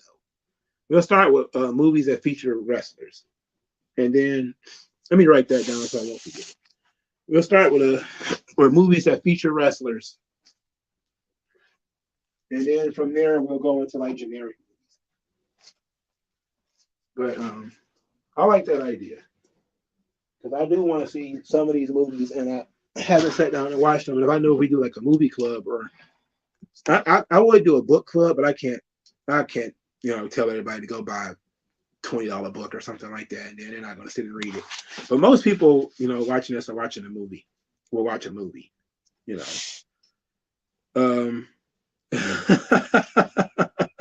Lee tells you saw Suburban Commando. Uh, I have not. I seen it a long time ago. Like the most obscure shit is trying to find Undertaker in pop culture. He did an episode of a TV show where he was like literally the Grim Reaper. I think it was one of those shows that was kind of a knockoff of the Twilight Zone. But I remember I specifically heard about that episode of that show, and I sat and I watched every fucking episode until I saw the Undertaker episode, and I forget which one it was. I forget what it's called today. I was a kid when it came out, so I don't remember. But Suburban Commando, I absolutely want to see that again. I want to sit and watch it. I may force this young lady of mine to watch that movie with me. A bad movie night. That might. We never get through good movies, so I doubt we get through bad ones. But let's see. Top Dog says the same with the rap gimmick and rap culture. The rap gimmick doesn't work today because it's difficult. Cena did the gimmick at a time where Junior, Nas, Jay-Z, and Eminem. Well, John Cena did the gimmick. He started that gimmick in what, 2003? Eminem had already been out for 4 years at that point. So it was like and Eminem was like the #1 artist in the world. So you can look at it and say he was kind of aping off of Eminem a little bit, which he was. It's just playing into the pop culture. Eminem was very popular. They decided to do an Eminem style gimmick. They quickly transitioned out of it though, which was smart on their part. They did the Eminem gimmick for 2 or 3 years, and then they basically got out of it. They weaseled out of it into the Chain Gang, which was again smart. But ultimately, trying to do that stuff today, what are you going to do? You're going to have like, who's going to be your Megan Thee Stallion of WWE? Nikita Lyons? Because that's the best. That's the closest you're going to get. Who's going to be our thought princess? Twerking in the middle of the ring. We already got Kofi and them doing it. That's what rap looks like today. We don't want that. Nikita Lyons is not very good at rapping or singing, by the way. She looks great. She looks fantastic. Why not a fishing montage at a diner? I have no idea. Why wouldn't you do that? Why wouldn't you, have we're going to do a montage of him, with the needle and not the needle, but the hook and the fucking worm. Because apparently that's wrestling today. Come on, man. You got a potential action star right here in Brian Breaker, man. Kid looks like he can run through a wall. Intense kid too, not huge, but intense. Looks the part, He definitely should be doing more to make those guys look like badasses. That's all I care about. Make the guys look like badasses, man. Like Jean-Claude Van Damme. It's one of those guys that we don't talk enough about in terms of being a badass in movies, because he also wasn't a great actor. But his movies did okay, and I like some of them. I like Bloodsport. I like Time Cop. I like Time Cop. I don't care if other people don't like Time Cop. I like Time Cop. I'm gonna steal that idea for a book, by the way. I'm eventually gonna steal the idea for Time Cop.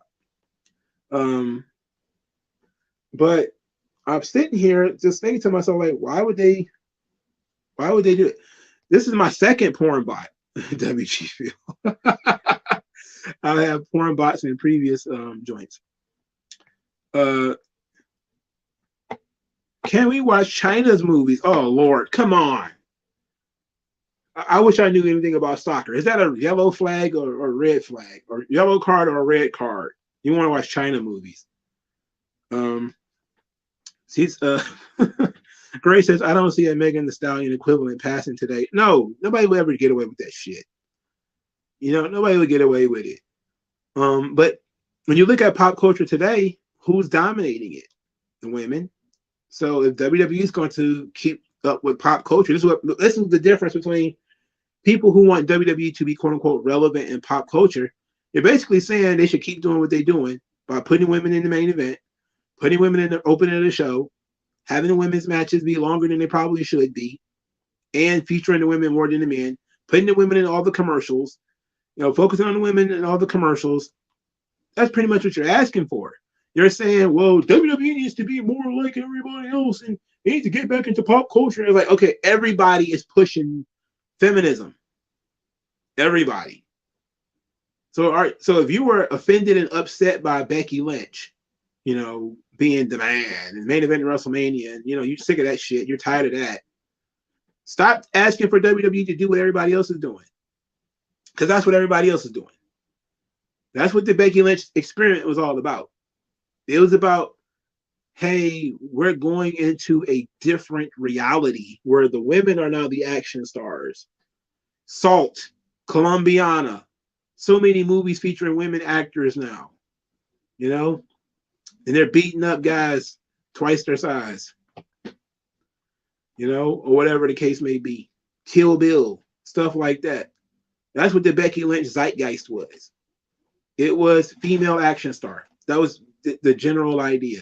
And just like the general idea didn't quite work out. It probably did better than people think, because I'm not going to lie and say Becky Lynch doesn't actually move units. But ultimately, in comparison to what the men could have done if you gave them that push, probably not nearly as much. Not nearly as much. So you can't ask them to mimic culture, because our culture sucks. The United States, the culture of the United States is garbage. You don't want to mimic that. You want to revolutionize that. The Beautiful People in TNA is the closest equivalent of Megan Thee Stallion. I don't know about that.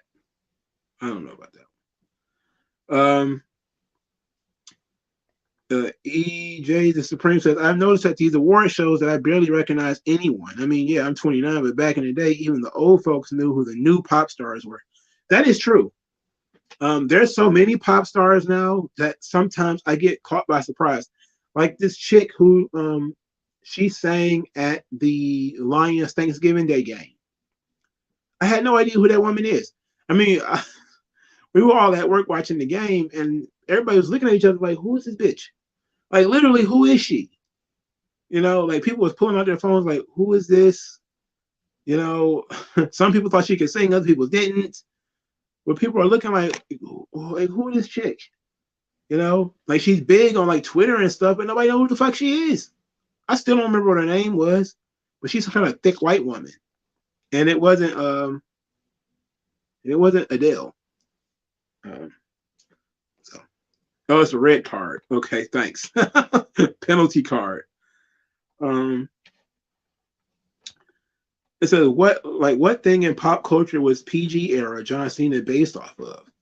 I think that was mostly a change in WWE because they went PG at the time. I think that was mostly a cultural shift and things becoming a little bit more juvenile. But you probably look at it, and you could probably look at I don't know. I can't think of anything off the top of my head because I think they went PG fully in 2009. So in 2009, what was going on here? See, Obama got elected in 2008.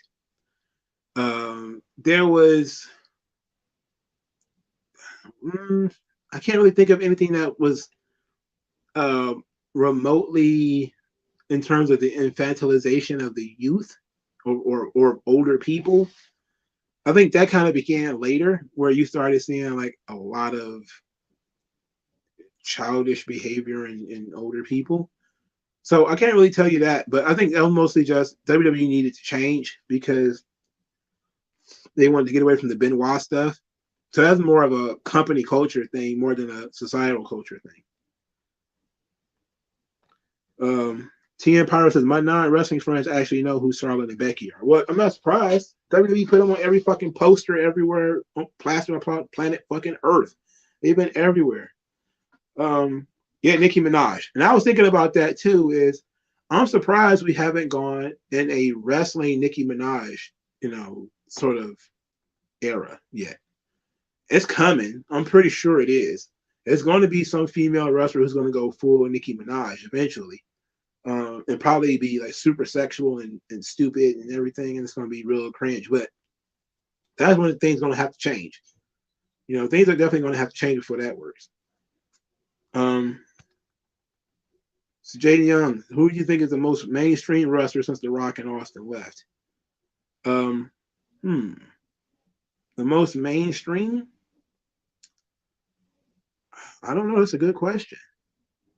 That's a good question because when you talk about mainstream, you're talking about they can host Saturday Night Live. They can be in movies and TV shows. Now, plenty of guys got asked to do movies and TV shows and actually did them, but a lot of guys didn't do them either. So it's hard to tell. It's hard to tell. Um, I want to see Trick Williams and Carmelo Hayes do a kid and play gimmick. And that's another red card. Kid and play suck. They suck so bad. I don't know what to do. A female rapper would be nice if they could really flow. Yeah, most of them can't rap at all. What do I think the next trend will be society wise? Well, I think we're looking at it right now. So a lot of it's cross dressing and stuff like that. Again, they would be behind WWE on that because Goldust was in '96, and I think they're going to end up doing something like that. I think there's going to be a wrestler who's going to be like mid as fuck. He's going to decide I'm going to go there. I'm start wearing women's clothes. I'm going to paint my fingernails, toenails, everything. Probably wear lipstick, eyeshadow. I'm going to go full trans wrestler. It's going to happen. And, and it's not going to be some Giselle Shaw, Nyla Rose. I've always been this way, blah, blah, blah. It's going to be a gimmick. And people are going to get pissed because I can see it coming. I can see it coming because Lodi tried to do it. And it became a big deal when Lodi did it. And of course, they did it with Goldust, and it was a problem. They're gonna fight it, but it's gonna happen eventually. They're gonna do some kind of LGBTQ wrestler, and that's gonna suck ass. I'm telling you, that's not what I'm looking for. I'm not looking forward to that. I'm not looking forward to those days, man. But it's coming, unless it's gonna be Sonya Deville, who I like. But it's gonna be some kind of LGBTQIA gay male wrestler who's into drag queens and all that kind of shit. Because that seems to be the stuff that's bubbling under the surface that they're about to bring out. WWE probably was like, fuck it, let's go for the RuPaul drag race crowd. And that'd probably get me to quit. I'm not gonna lie to you, that'd probably gonna get me to quit. Sasha Banks was the Nicki Minaj. I don't know about that. You think so? Y'all think that Sasha Banks was the Nicki Minaj of wrestling? I don't know. She wasn't sexual enough for me. I don't think so. I think Nicki Minaj's whole thing was like 99% sex. I don't think Sasha Banks went that far. I think definitely she had a gimmick that was based on the culture of hip hop for obvious reasons because her cousin is Snoop Dogg, but I don't believe that she was. Well, she might have been influenced by Nicki Minaj, maybe. That's a good one. That's one for me to think about.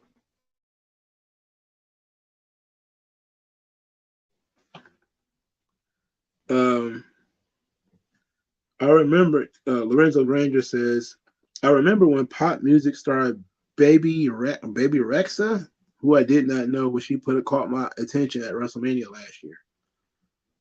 Is that the chick that was singing at the Thanksgiving Day game? Because I think that's what her name was.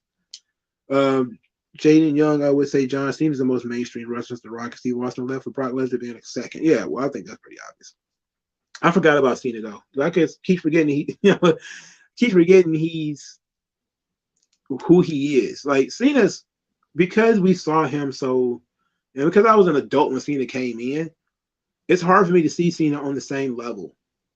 But when you see that Peacemaker is getting a season 2, and he's highly sought after in Hollywood, he's doing pretty much every fucking commercial that you could think of. Like I keep hearing fucking John Cena's voice in every commercial. He's out there. Cena is there, man. He's not. I don't think he's making the mistakes that other people have made, but he's making his own mistakes. Like that whole China thing was a huge mistake. But it's too late now. He did it. He sacrificed himself for the brand. Not a surprise. That disappointed quite a few people, especially people who were sort of lightweight wrestling fans. I know I was pretty upset with John Cena when he did that, but I understood it. You know, I understand why he did that. Sasha said her character is based on Nicki Minaj. Well, that's interesting. Um, yeah, you're right. I saw that fucking documentary. I saw that damn evil documentary. Why didn't I remember that? So that was interesting. It says, how would you book Brian Breaker as a top guy based off of pop culture, old and new? Well, I think that there is an element of in pop culture that I think has been lambasted a lot today, but we used to call it like the high school quarterback. And I think that's, the jock. Like that's who Brian Breaker is, because he's very young, so he doesn't have like a discernible personality of his own yet. But being, the Flash Thompson. Oh shit, I'm talking comic books now. But Flash Thompson and Spider-Man, he's kind of a bully, but he's also kind of an honorable guy. Where he's constantly pushing you and needling you and messing with you. But he's not that bad of a dude when you get to know him. Like in the 80s, he probably would have been the varsity club, that kind of shit, which I don't understand why they even did that, because IRS is boring as shit. He's boring as fuck. But that really wouldn't get him anywhere. To be quite honest, trying to play up, his athletic elements, it really wouldn't get him anywhere. He would have to find something that he's interested in today's culture that that he can get into and that he can feel comfortable replicating. Like Bray Wyatt loves horror movies apparently, so he's replicating horror movies. Okay, makes sense. I dig that. Let's go for that. So he's been really good at it. What is Randy Orton similar to in pop culture?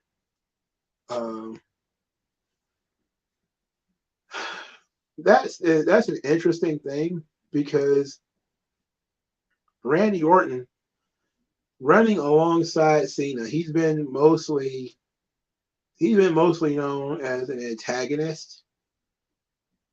When you look at how Randy Orton has been sort of captured in the media, it has been in mostly a meme form, and in some ways that is what Randy Orton is. And I don't mean to say this because I don't mean no disrespect, but a lot of people have memed Randy Orton into greatness. Like in terms of you're stupefied by how easy he make things look. And even though he's not spectacular on the microphone, he has physical charisma that easily makes him stand out. So I look at him as a meme, like literally the RKO out of nowhere meme. That's what I think of when it comes to Randy Orton and pop culture, because we've been memeing Randy Orton into main event since like 2004. Like we've just kind of been like, all right, who'll be great in this spot? Randy Orton. And he never gets the fucking spot. But it would be great if we had Randy Orton in this spot, wouldn't it? It'll never make air, Jaden Young. Nobody will ever do it. I think it would be great if somebody did a Joe Rogan or Alex Jones style character. If Vince had some balls, he would let it happen. If he had some balls, he'd probably hire Jim Cornette to be like an Alex Jones, or some other Paul Heyman type of character, that would be fun. But WWE is not going to go into that now. They don't want to, especially since Alex Jones has been reamed in the media so much.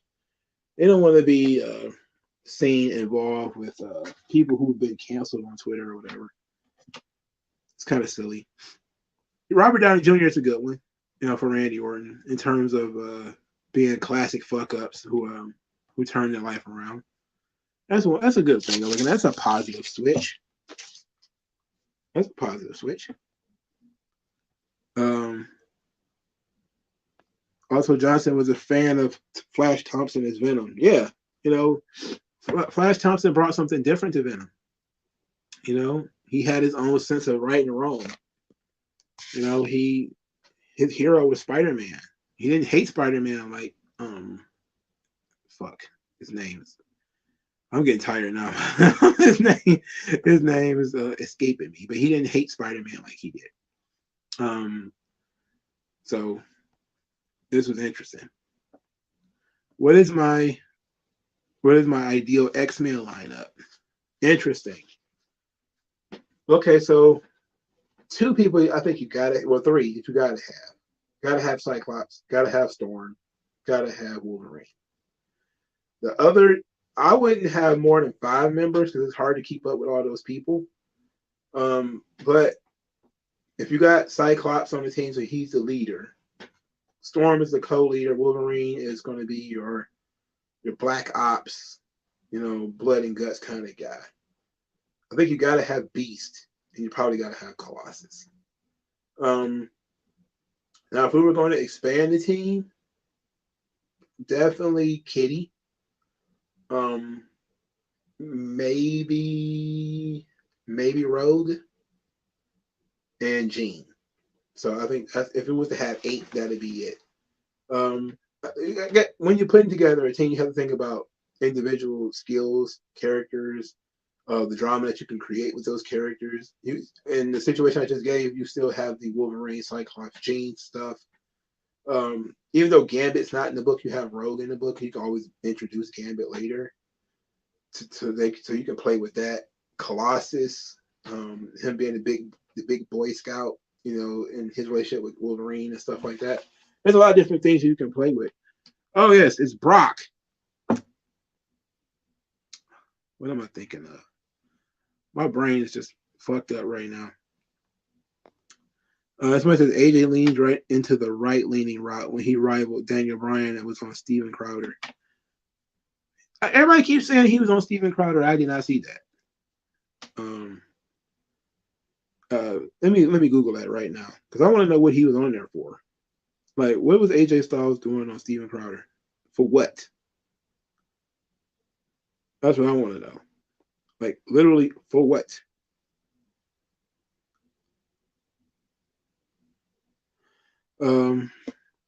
Let's see. It says EJ Supreme said, "What is your opinion on the rise of the influencer like Logan Paul?" I think those people have been around forever. You know, that's all a movie star is an influencer. You know, they've always been there. The only difference is now is that it was difficult for people to control the influencer because these people in Hollywood was easier to control. You know, they had agents. It was hard. Well, they were easier to work with, harder to control because they had agents. They were, you know, known in other places. In today's world, the influencer is literally created by the brand. You know, now in some instances, you will say the influencer gets to a certain level, and then the brand buys in, which does happen. You know, that happens quite a bit. But more often than not, what ends up happening is the brand just makes the influencer.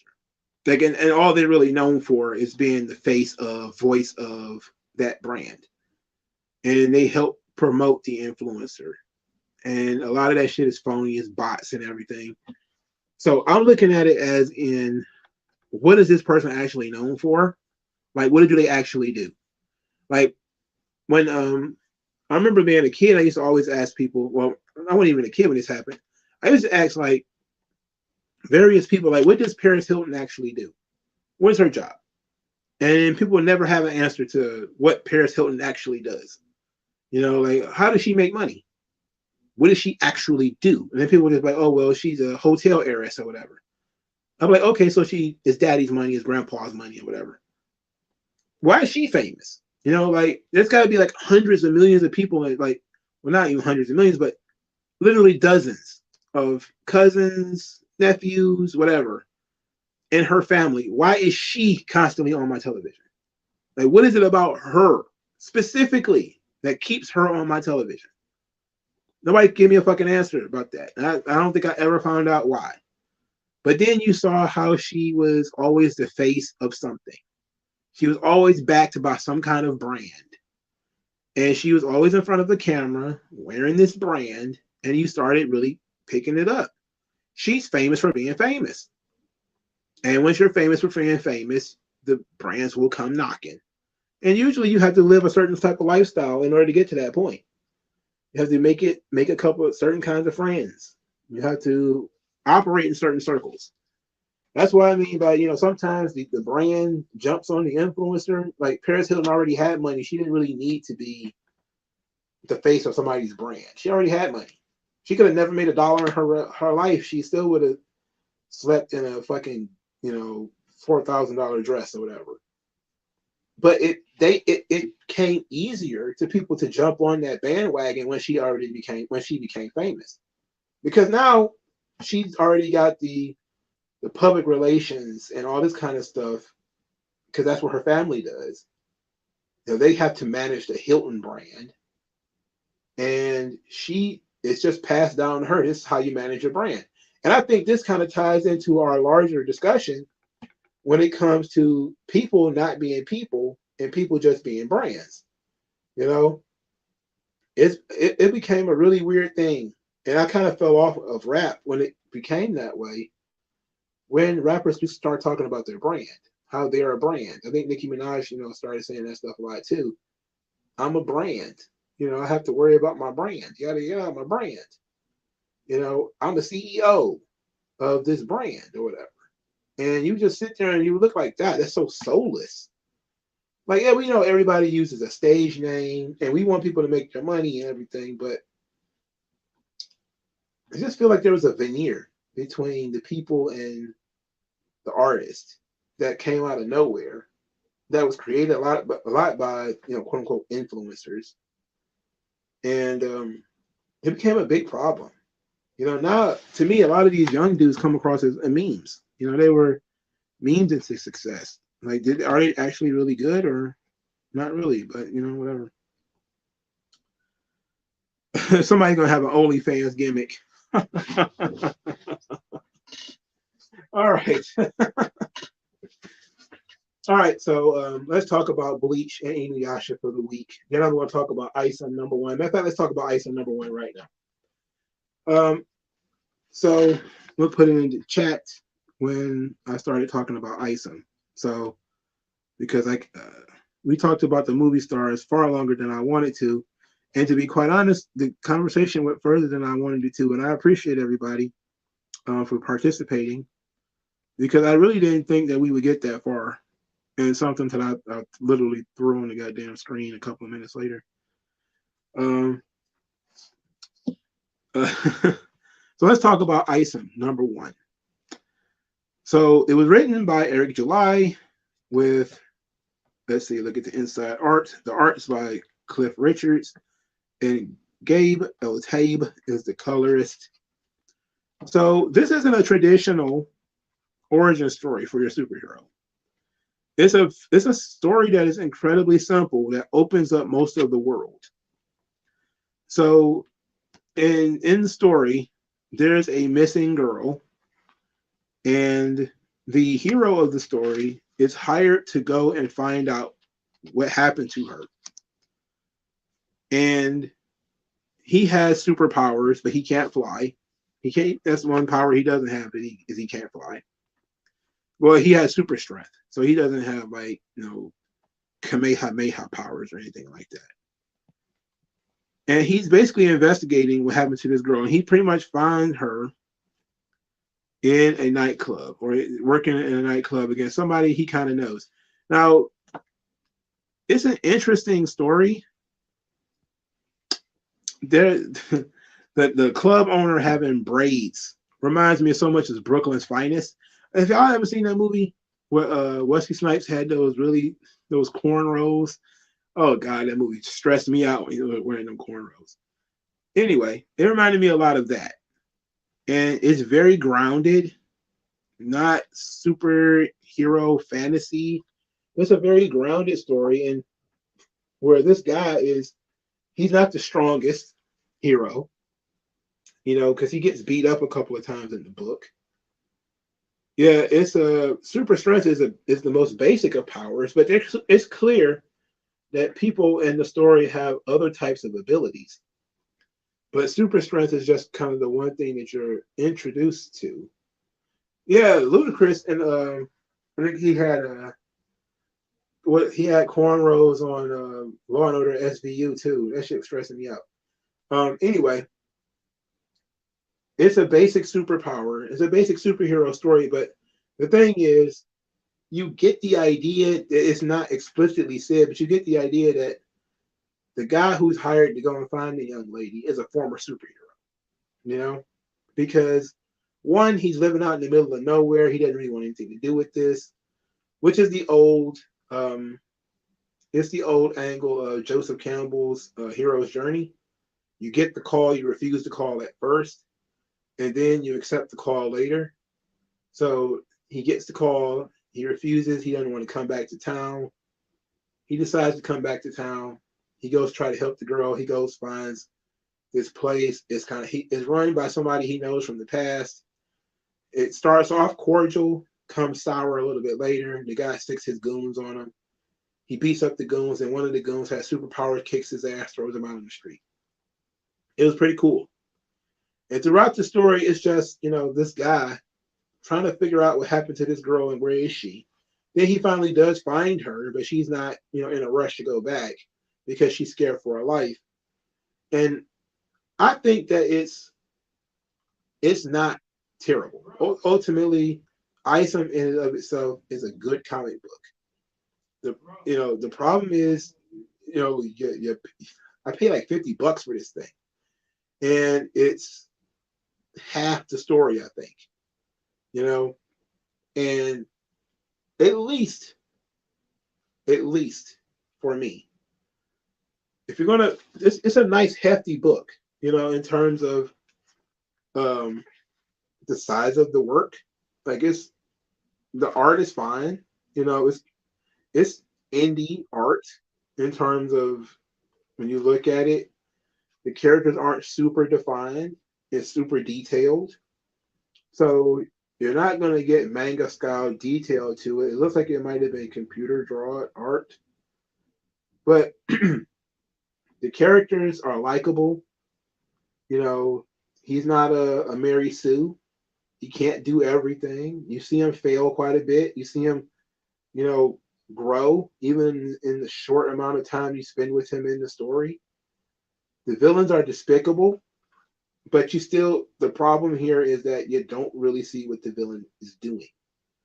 Like, you see that he's doing something that's underhanded and kind of skeezy, and this girl is scared because he clearly is some kind of, the character, like he's based on Big Meech, maybe.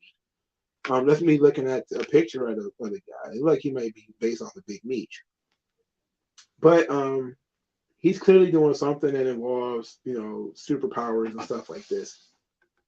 But you don't really get the idea that the villain is like the most horrible guy possible, And he spend quite a bit of time with the hero, which is good.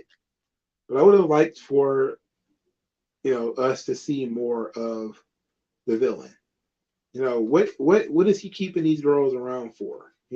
Let's see him, abusing them. Like, yeah, he yells at them, he threatens them, but he's positioned as being like this cool, calm, collected kind of guy who is kind of, he's sniffing around here. Get him out of here, that kind of thing.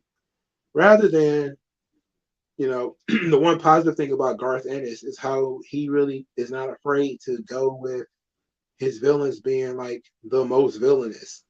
They're like horrible goat fuckers. And they're like, they hump corpses and all kind of weird stuff. Sometimes that shit comes across as being edgy and vile, which it is. But at least it gives you a general idea that this person is deranged and this person is not right. This comes across as, the hero comes sniffing around this nightclub, and then the owner starts to behave suspiciously, rather than hero stumbles across, sex trafficking running out of this club, and he tries to put a stop to it. which is different. You know, it's a different type of story. But ultimately, I think it was a solid enough book. Would I be buying issue two? I don't know. Um, for me, it's just solid, and I felt like I needed to support, and I still do. I think that he does a great job of actually caring about the stuff that he's writing about. Um, he cares about the story. He's taking his time with the story. He's not rushing it because you know he owns the shit, so he doesn't have to, you know, breathe through it. So you do spend a lot of time with the hero here, and it's very well crafted, I think. But it's not the best comic book I've ever read. It doesn't have the best art I've ever seen. It's all just fine, you know. And despite the fact that the book is pretty hefty, I read through it in about an hour, you know. So it's a lot of pages, but it's just a solid book. It took me a long time to get into it. I don't know why.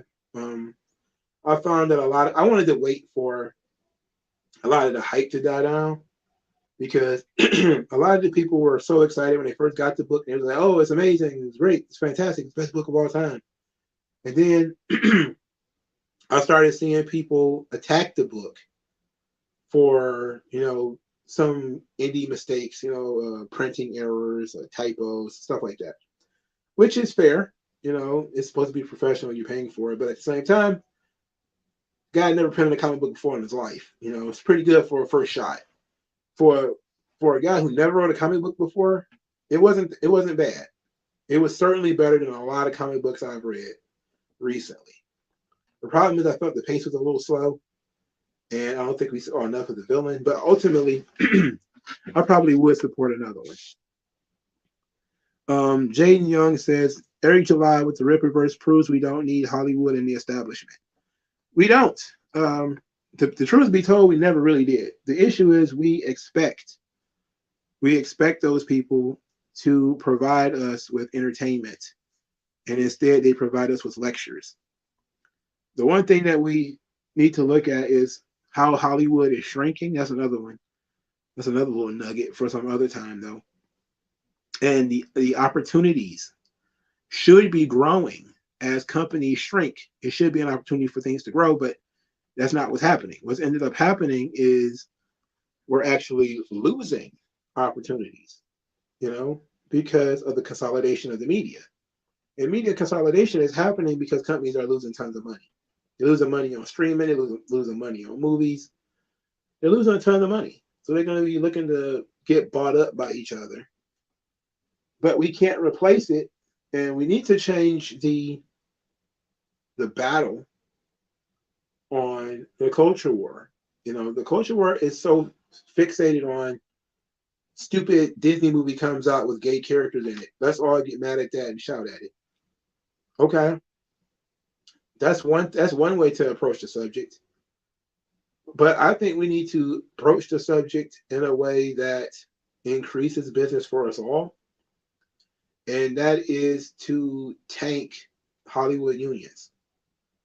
Part of the reason why you can't get movies in the theater if you're an independent movie is because these movies is the cronyism in that space. The movie companies are in league with the movie theaters and the actors and all of them to make sure that there's a perfect pipeline from here to here. And if you try to disrupt that pipeline, you're going to get kicked out. If you all the best actors are unionized, and those unions sign contracts with these studios. These studios have parent companies. These parent companies have contracts with AMC or whatever, right? Disney and all those kind of people where they get the rights fees for the movie from Disney. Disney and AMC take a cut of the movies or whatever. It's ridiculous, and I agree with Grace. It's silly to continuously argue with the actors and the actresses about stupid shit that they say about these movies. I think that arguing over the movie is dumb. Arguing over the actor and actress is dumb. We need to find ways to open up the game. And the only attack on the actresses and actresses should be trying to do is trying to bust monopolies, bust union monopolies in the movie industry. Why is it that every single music artist has to have the same union? Why can't there be 300 different unions? Because they're less powerful with more than one union. So if you really want to make Hollywood grow, you force them to open up. You know, libertarians, Republicans, Democrats, we all dislike monopolies. So why do we allow labor monopolies? You know, it's a question of the evening. You know, like, why allow a labor monopoly? Why does the UAW get to cover GM, Chrysler, and Ford and Tesla, even though they are competitors? Why do you get to just be a blanket for over all of them? You know, why do you get to be a blanket over the whole state? Why do you have any authority outside of the building that you operate in? Union should be literally that small. It should be site specific. Therefore, you got 10 sites, 10 unions. If you want to go to a different site, you got to join a different union, or you don't have to if you don't want to. You know, that way you would limit the amount of money they could give to a political party and thus help this battle actually move forward, as opposed to yelling at the guy who made the dumb woke tweet that he's stupid and dumb, and he just either laughs at you, blocks you, or otherwise says he fulfilled his contract to the studio to talk about the movie. You know, it's foolish. There's no point in doing that. There's no point in continuing doing that. So I wouldn't want to do that at all. But I will eventually continue to do what I'm saying, but I'm always for let's take the fight forward. You know, dissing movies don't get the movie prevented from coming out. You know, the movie flopping doesn't mean that they're not going to produce another movie. You know, they're just going to keep making them. Hell, sometimes these movies are being sponsored by these organizations that are um, like, nobody has to tell you if some LGBTQIA organization helped fund one of those Disney movies where the characters come out as gay. You know, they don't have to tell you that if they're funding those characters or not. They're funding those things. They don't have to. And if they do, it's probably part of their marketing budget to spread, you know, gay propaganda or whatever. You know, they don't have to do that stuff. So I'm under the impression, that's me being a conspiracy theorist, that a lot of the losses are being absorbed by these organizations. Because people might not want to waste their money going to see whatever X gay movie on TV or on AMC, but they'll give money to that organization. And that organization then turns around and says, we'll give this money to this movie studio. You go out and make a movie that best represents this story we're about to give you, or this idea we're about to give you, or the people that we say that we are. Here is $2 million to get started, $3 million or whatever, on a 10-year or $10 million commitment or whatever. These fucking movies could be paid for in private funds long before they come out. And, you know, product placement and all that kind of shit, sponsorships, everything. That's what sponsorship is. Movies have sponsorships too. Who's to say that these gay organizations aren't sponsoring these movies and helping them recoup some of that money back? Because they know the movies are going to bomb. So get woke, go broke, it works. But it works in very, very, very slow motion. You want to speed it up? Speed it up by allowing more competition in the workplace. How do we do that? Well, we limit the size of unions. True free market stuff. I'm not, because you can't formally just get rid of them. Can't ban them outright. People have the freedom to associate. But it seems silly to me that we will allow one labor organization to cover so many different types of companies, and then companies that compete against each other. So to me, that's causing a problem because now the workers can't compete. It's a not the workers can't like the GM workers and the Chrysler workers can't compete against each other because they're all under the UAW. That's not it's not fair. Maybe Chrysler's employees want to make more. Maybe they want to recruit from GM more. Who knows what kind of I'm not going to go through like a contract to figure out whether they can and can't poach or anything like that, but it doesn't make any sense for an agent to cover both groups when they're competitors. To cover Tesla when Tesla is an electric company and these other companies are gas powered companies, they're in competition. So I don't know. But I am definitely tired of all the arguing about individual actors and shit. Sometimes they say something so stupid you got to talk about it, but all of them are just speaking with the same voice. Like I said earlier, most of them are not movie stars, not really. They're just people, and they're just doing what they're told. And it's embarrassing. WG Phil says the issue with the anti-SJWs is that they haven't changed from the get woke go broke, or they did said product yet have a wall of Marvel comics and action figures from Marvel Legends. That's why I don't do it. I just stopped by. I'm not even gonna say I didn't buy Marvel comics. I buy one Marvel comic every couple of months, maybe. Usually something that is very interesting to me. Like I got the Blade Vampire Nation book before I knew what it was. It's boring as shit. Also bought the Black Panther Unconquered book. Also boring as shit because I liked Brian Edward Hill, the guy who was writing the book. I thought he's a pretty good writer, but the book is boring. The art is boring. The story is boring.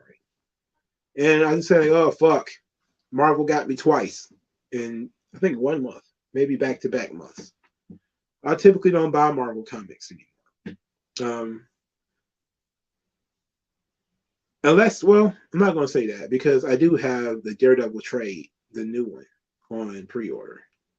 I'm probably going to get the Zdarsky Daredevil books because I heard those were pretty good. And I have a couple of Daredevil comic issues. They were pretty good.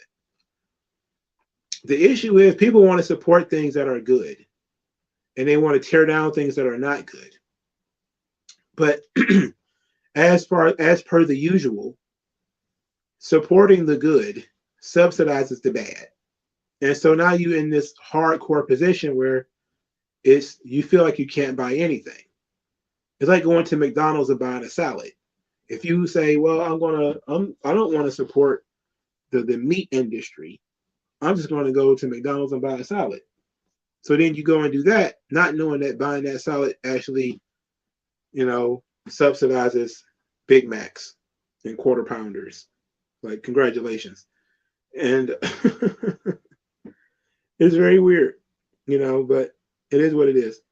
Okay, so I'm finally looking, and it says AJ Styles debunks toxic masculinity. He is on. That's what he was doing with Crowd. This was 3 years ago. I didn't know nothing about this. So that's interesting. Is there any good DC comics? I'm not gonna hold you up. I don't typically buy DC.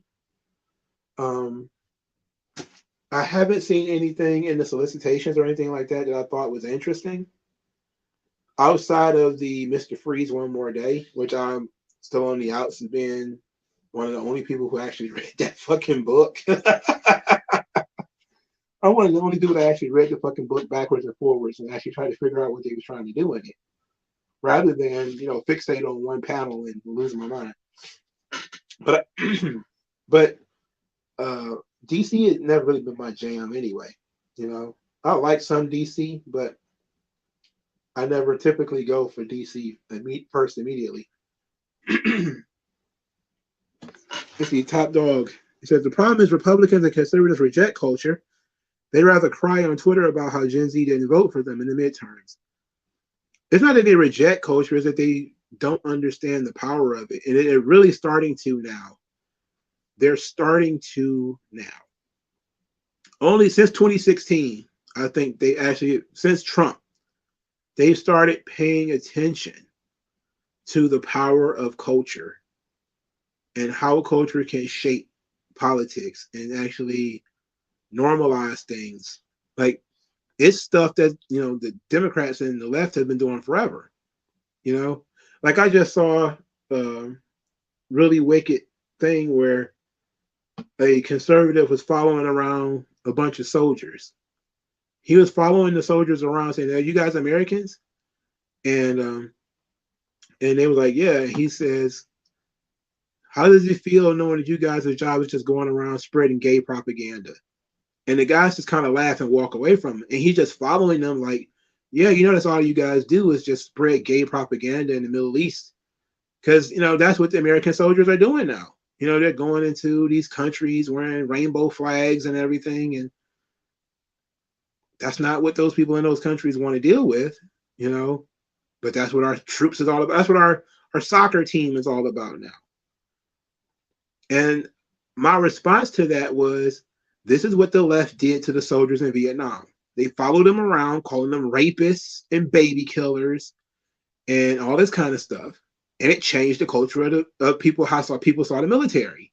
You started seeing more movies come out about soldiers being fucked up in the brain. Movies like Platoon. It was another movie, the one where the guy, I think it might have been Platoon, when he puts the gun to his chin and blew his own head off. You started seeing a lot of stuff where soldiers with PTSD. That's where the stereotype came from. The left attacked the soldiers, attacked the shit out of them, changed public perception in the military. They're all baby killers, rapists. They're colonizers. They're X, Y, and Z, and they follow them around, shit talking them day after day after day. They met them when they came off the airplane, spitting at them, spitting on them, had the cameras all in their face, And I said, it sucks, but that's what the right's going to have to do. The right's going to have to learn how to accept and adapt left wing, the way they did things. You're going to be 40 years late, but harassing the military about what their mission is a good way to get their attention. Oh, you think that what you're doing is perfectly fine? You're standing up for freedom? No, you're there to push propaganda. You're a propagandist. And no, those guys didn't ask for that, and they don't want to do that. But that's why you need to bring it to their attention and see if they really want to do that. Now the guy was using kind of harsh language, at them, but I'm all for it. You find a group of soldiers, man, go up to them and say, "Hey, how do you feel about, you dying for the red, yellow, and orange, rather for the red, white, and blue?" But whatever.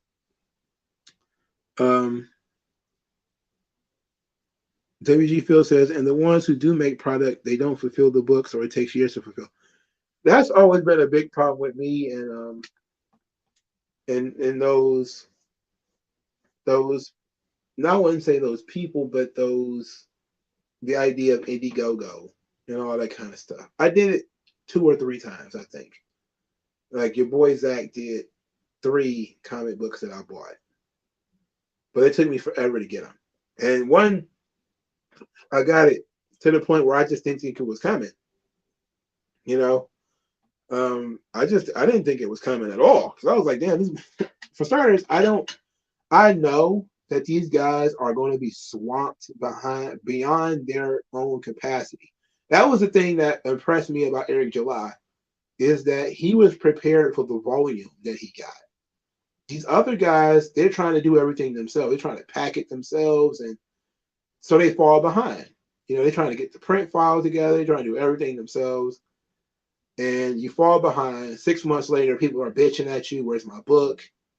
Because they're watching you on video every day.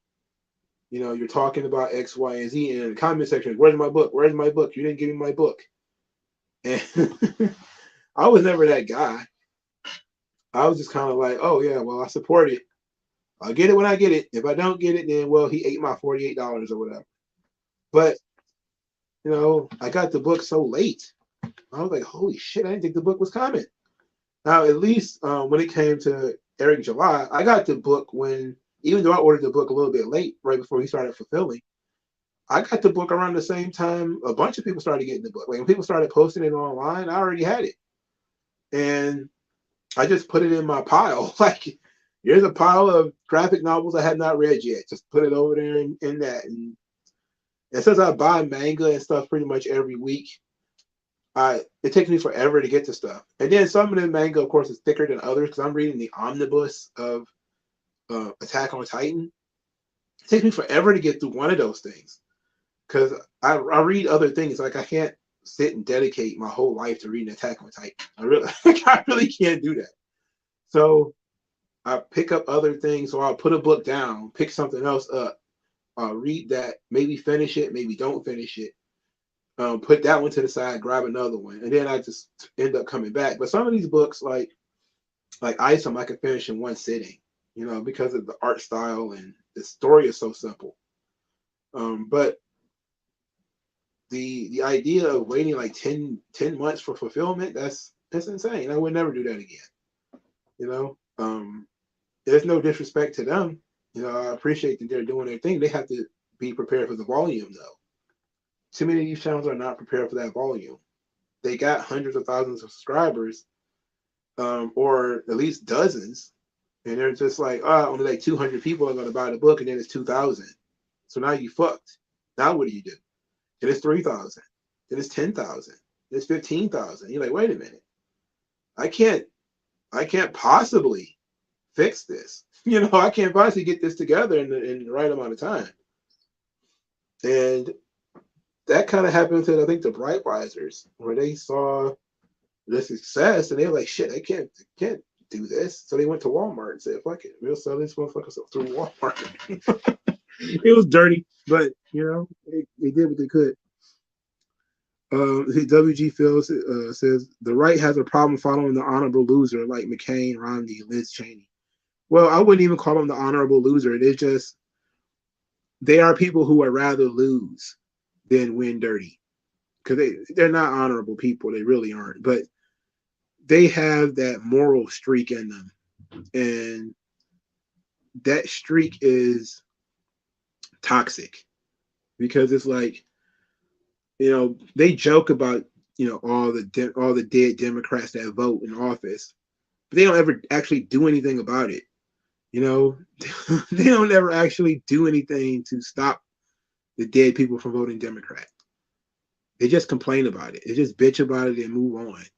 It's like, no, how about, and then especially if they win, they really don't worry about it because they're like, oh, well, we won anyway. So you cheated and we still won.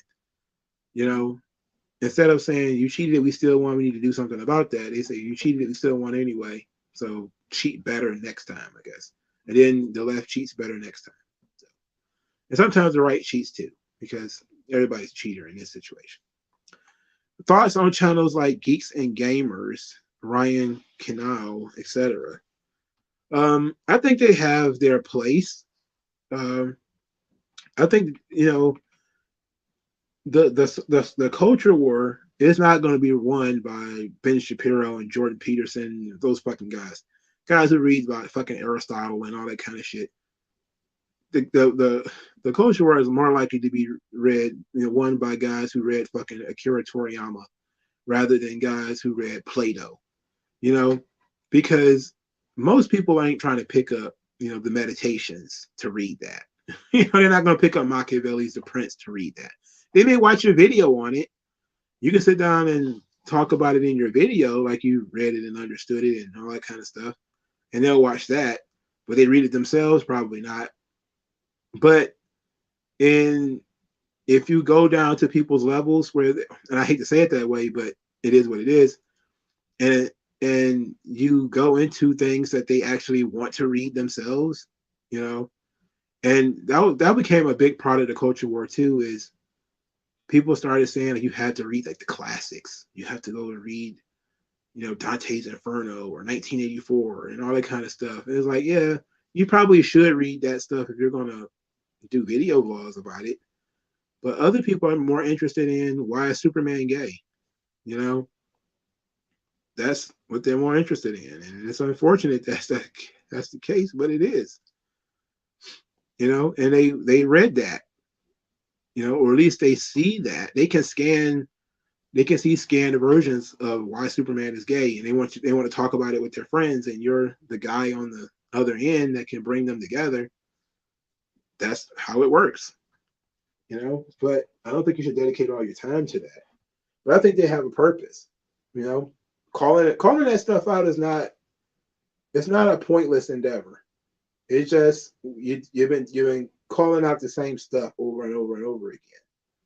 At some point, it is time to call out and do different things. Since Bleach is mentioned in the chat, let's talk about Bleach. We're gonna talk. I did say last week that Inuyasha will probably be finished this week. I was wrong.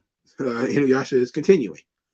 Now, the reason why it is continuing is because I did not watch as many episodes of Inuyasha this week. I also didn't watch as many episodes of Bleach this week. So where I am on Bleach is we are still trying to save Orihime. She's been taken to Hueco Mundo. And they did the thing of explaining all the different types of Arankar. And I basically just scratched my head on that and was like, okay, I think somebody perfectly encapsulated what my problem was with Ichigo. Because I said it before, I think I said it last week. It's hard for me to get into Bleach.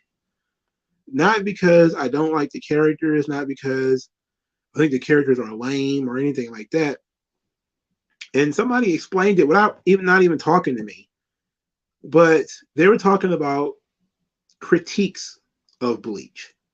And one of the critiques of Bleach is that it doesn't follow the classic shonen archetype of hero has big overarching goal of one to be the Hokage, one to find your dad, what is the One Piece real, collecting all of the Dragon Balls, or whatever the case may be, even though Goku didn't care about Dragon Balls at all. That was more of a Bulma thing.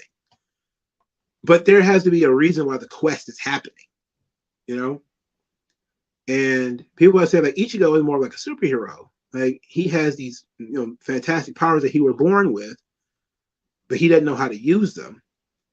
And he just wants to protect his family and friends. And these Arankar and these Hollows or whatever, they're attacking his family, friends, fellow humans, and he wants to protect them. That's his character. That's his story. And that makes sense, but it's not. It's fine, And I think I think it was Exalted Speed on Twitter who said it, and said it makes him come across like more of a superhero, where it goes on and on and on infinitum. The villains keep getting stronger, so therefore he keeps getting stronger. He's always going to be strong enough to do what he needs to do. And it wasn't until I read that comment that I was like, God damn, that does best encapsulate what my problem with Bleach is. I keep sitting back waiting for Ichigo to have something, and I didn't have that. And plus, I don't think it was, like I said, I think Chaz is fun. I think Orihime is fun. Uryu is an interesting character. The characters are fine. It's just, I find it so damn difficult to care a lot about what's happening on Bleach. It's interesting. It's an interesting story to read. It was good. Like I like the idea that Orihime has, this. It's sort of a time-based power. It's not even a healing power. It's that she can revert things back to their previous forms, which she gave Grimjaw his arm back. And you're like, wow, she's a badass. Like that's a really badass ability.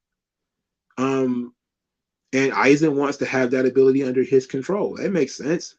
So all of this is good, but I'm just kind of like, there's something missing. It's like you got a lot of cool shit, the Zanpakutos and the Bankai and everything is fucking cool.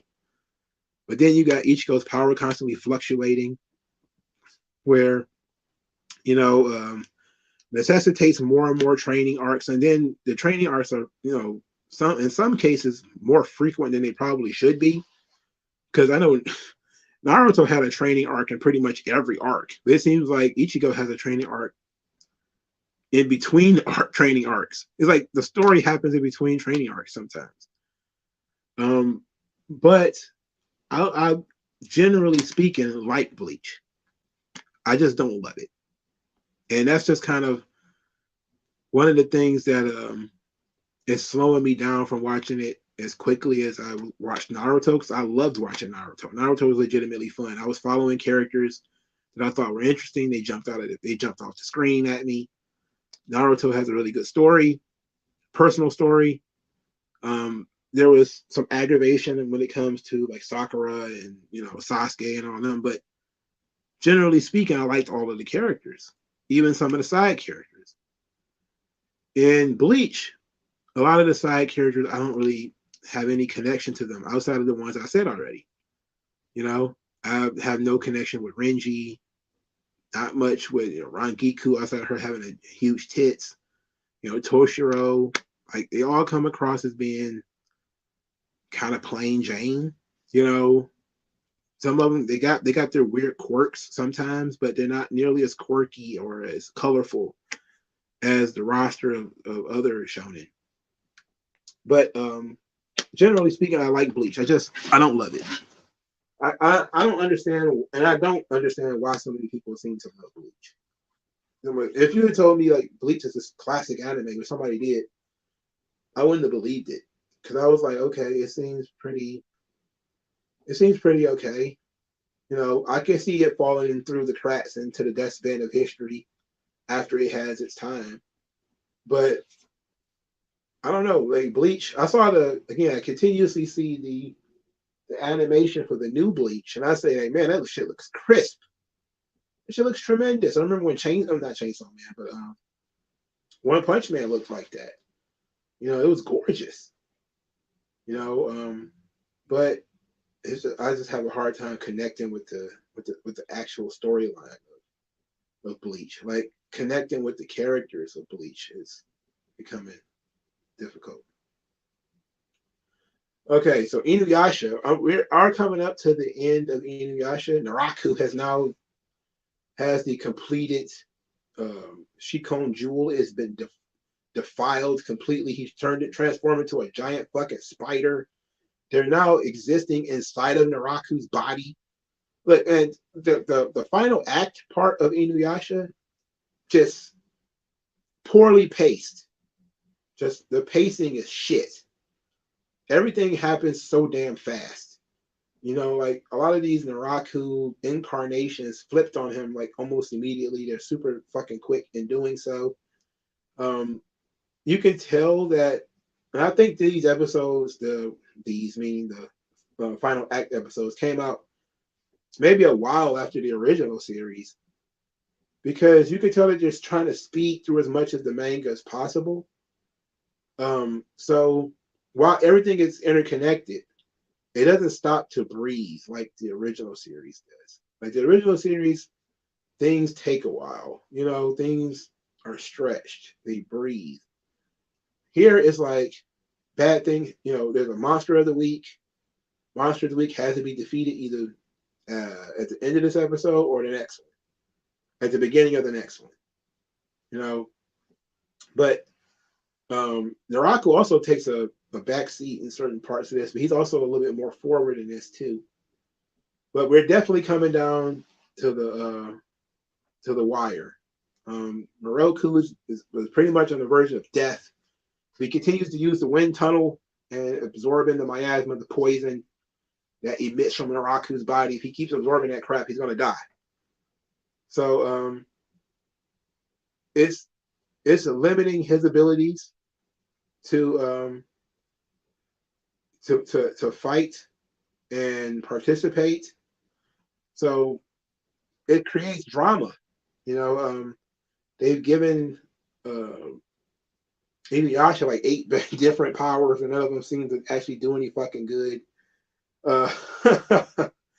Kagome's spiritual abilities have been trapped inside of her. They were shut down for a little bit. Sango has essentially a new weapon, the Hirai coats. You know, even though it was busted and melted and shit before, it's like a new version of it now. It was an entire episode dedicated to her getting a new goddamn boomerang. It was annoying as shit. I can tell you that much. Um, but generally speaking, I love Inuyasha. The final act episodes, I'm not that big of a fan of because the pace is too fast. Things don't get a chance to breathe. But we are speeding towards a climax, and maybe speeding up the pace was an important piece of getting us to the climax a lot quicker. Especially if the issue is the show has been going on for too long. But I don't know how long Inuyasha was on TV. I think it was on TV like 5 years or something like that. It was on TV for a long time. I think Bleach was on TV for a long time too before it actually came to a conclusion. So it's both shows are very fun, but the characters of Inuyasha are far more interesting to me, and the emotional angles that they play on Inuyasha is so much better.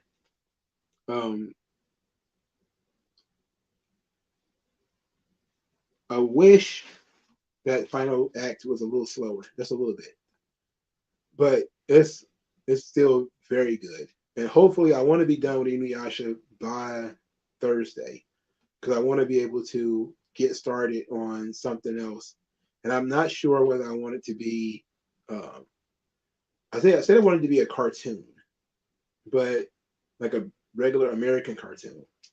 But a lot of different things was pitched to me. Teenage Mutant Ninja Turtles, the '87 Turtles, and the I think 2003 Turtles show was pitched to me. Power Rangers was pitched. Ben 10 has been pitched. There's been a lot of Batman the Animated Universe, Justice League, Teen Titans. Oh, I've had so many different shows pitched at me that I should get into. Because if I don't want to do double manga or double anime, so I'll give you guys the opportunity to make that decision at some point next week. I promise you, within the next 2 days, Inuyasha will probably be finished. So that's really all I had for the show. We talked about the end of movie stars. We talked a lot about movie stars and wrestling. Talked about Isom #1, Inuyasha, and Bleach for the week. I'm getting kind of tired. So 2 hours and some change, 2 hours, 30 minutes and some change. Thank you guys for your time. Like, share, and subscribe. Oh, yes. And on days where I don't do a video, I'm probably going to do an in case you missed it, reposting of a video through my community tab. That's it's going to be for a lot of the new listeners and for people who are unfamiliar. So so it's going to be kind of like a homework assignment. So tonight's, in case you missed it, because I didn't do a video on this Sunday, was the Wrestling Follows Hollywood video. Feel free to watch it, leave comments. Thank you guys for your time. I hope everyone had a happy weekend, because for some people, they got to go to work on Monday. I don't. Unfortunately, I have jury duty, which sucks. It's not quite work, but hopefully this doesn't last too long. Hopefully I don't end up actually getting picked for a jury and I'll be there forever. Hopefully I get to go home at like 10 o'clock or something like that so I can go get breakfast. I want some fucking pancakes. All right. Like, share, subscribe. Happy holidays. Hope you guys got your shopping either done or at least begun. If you're not going to shop, fuck it, stack. It's either shopping season or stacking season. You know, for some people, it's stacking season because you're about to get a lot of holiday pay. Me, I don't really like holiday pay. I prefer the days off, but I'm stuck with what I'm stuck with. I got to work Christmas Eve and Christmas Day. Woe is me. All right. Oh, Black Sand 97 slipped in with a question. Who's your favorite Dragon Ball villain? Frieza. Frieza is my favorite villain. I think Frieza is the enduring villain of Dragon Ball. I think ultimately when Toriyama gets ready to put down the pencil, Frieza has to be the last one left. And they pretty much have ripped it from his hands already anyway. But when Toriyama is carted off this mortal coil, I want the last thing for him to have written would be to the utter defeat of Frieza and no more returns thereof. But that's probably not going to happen. After Frieza, of course, kills like Beerus or something like that, which would be fucking cool. But I think Frieza is the best villain. He has a legitimate motivation.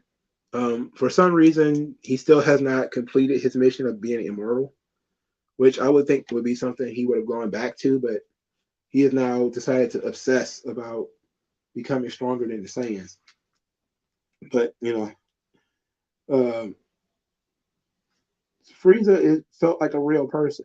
He's not a machine of any kind. He's not a a monster. He's a legitimate flesh and blood creature. I don't really count Broly as a Dragon Ball villain.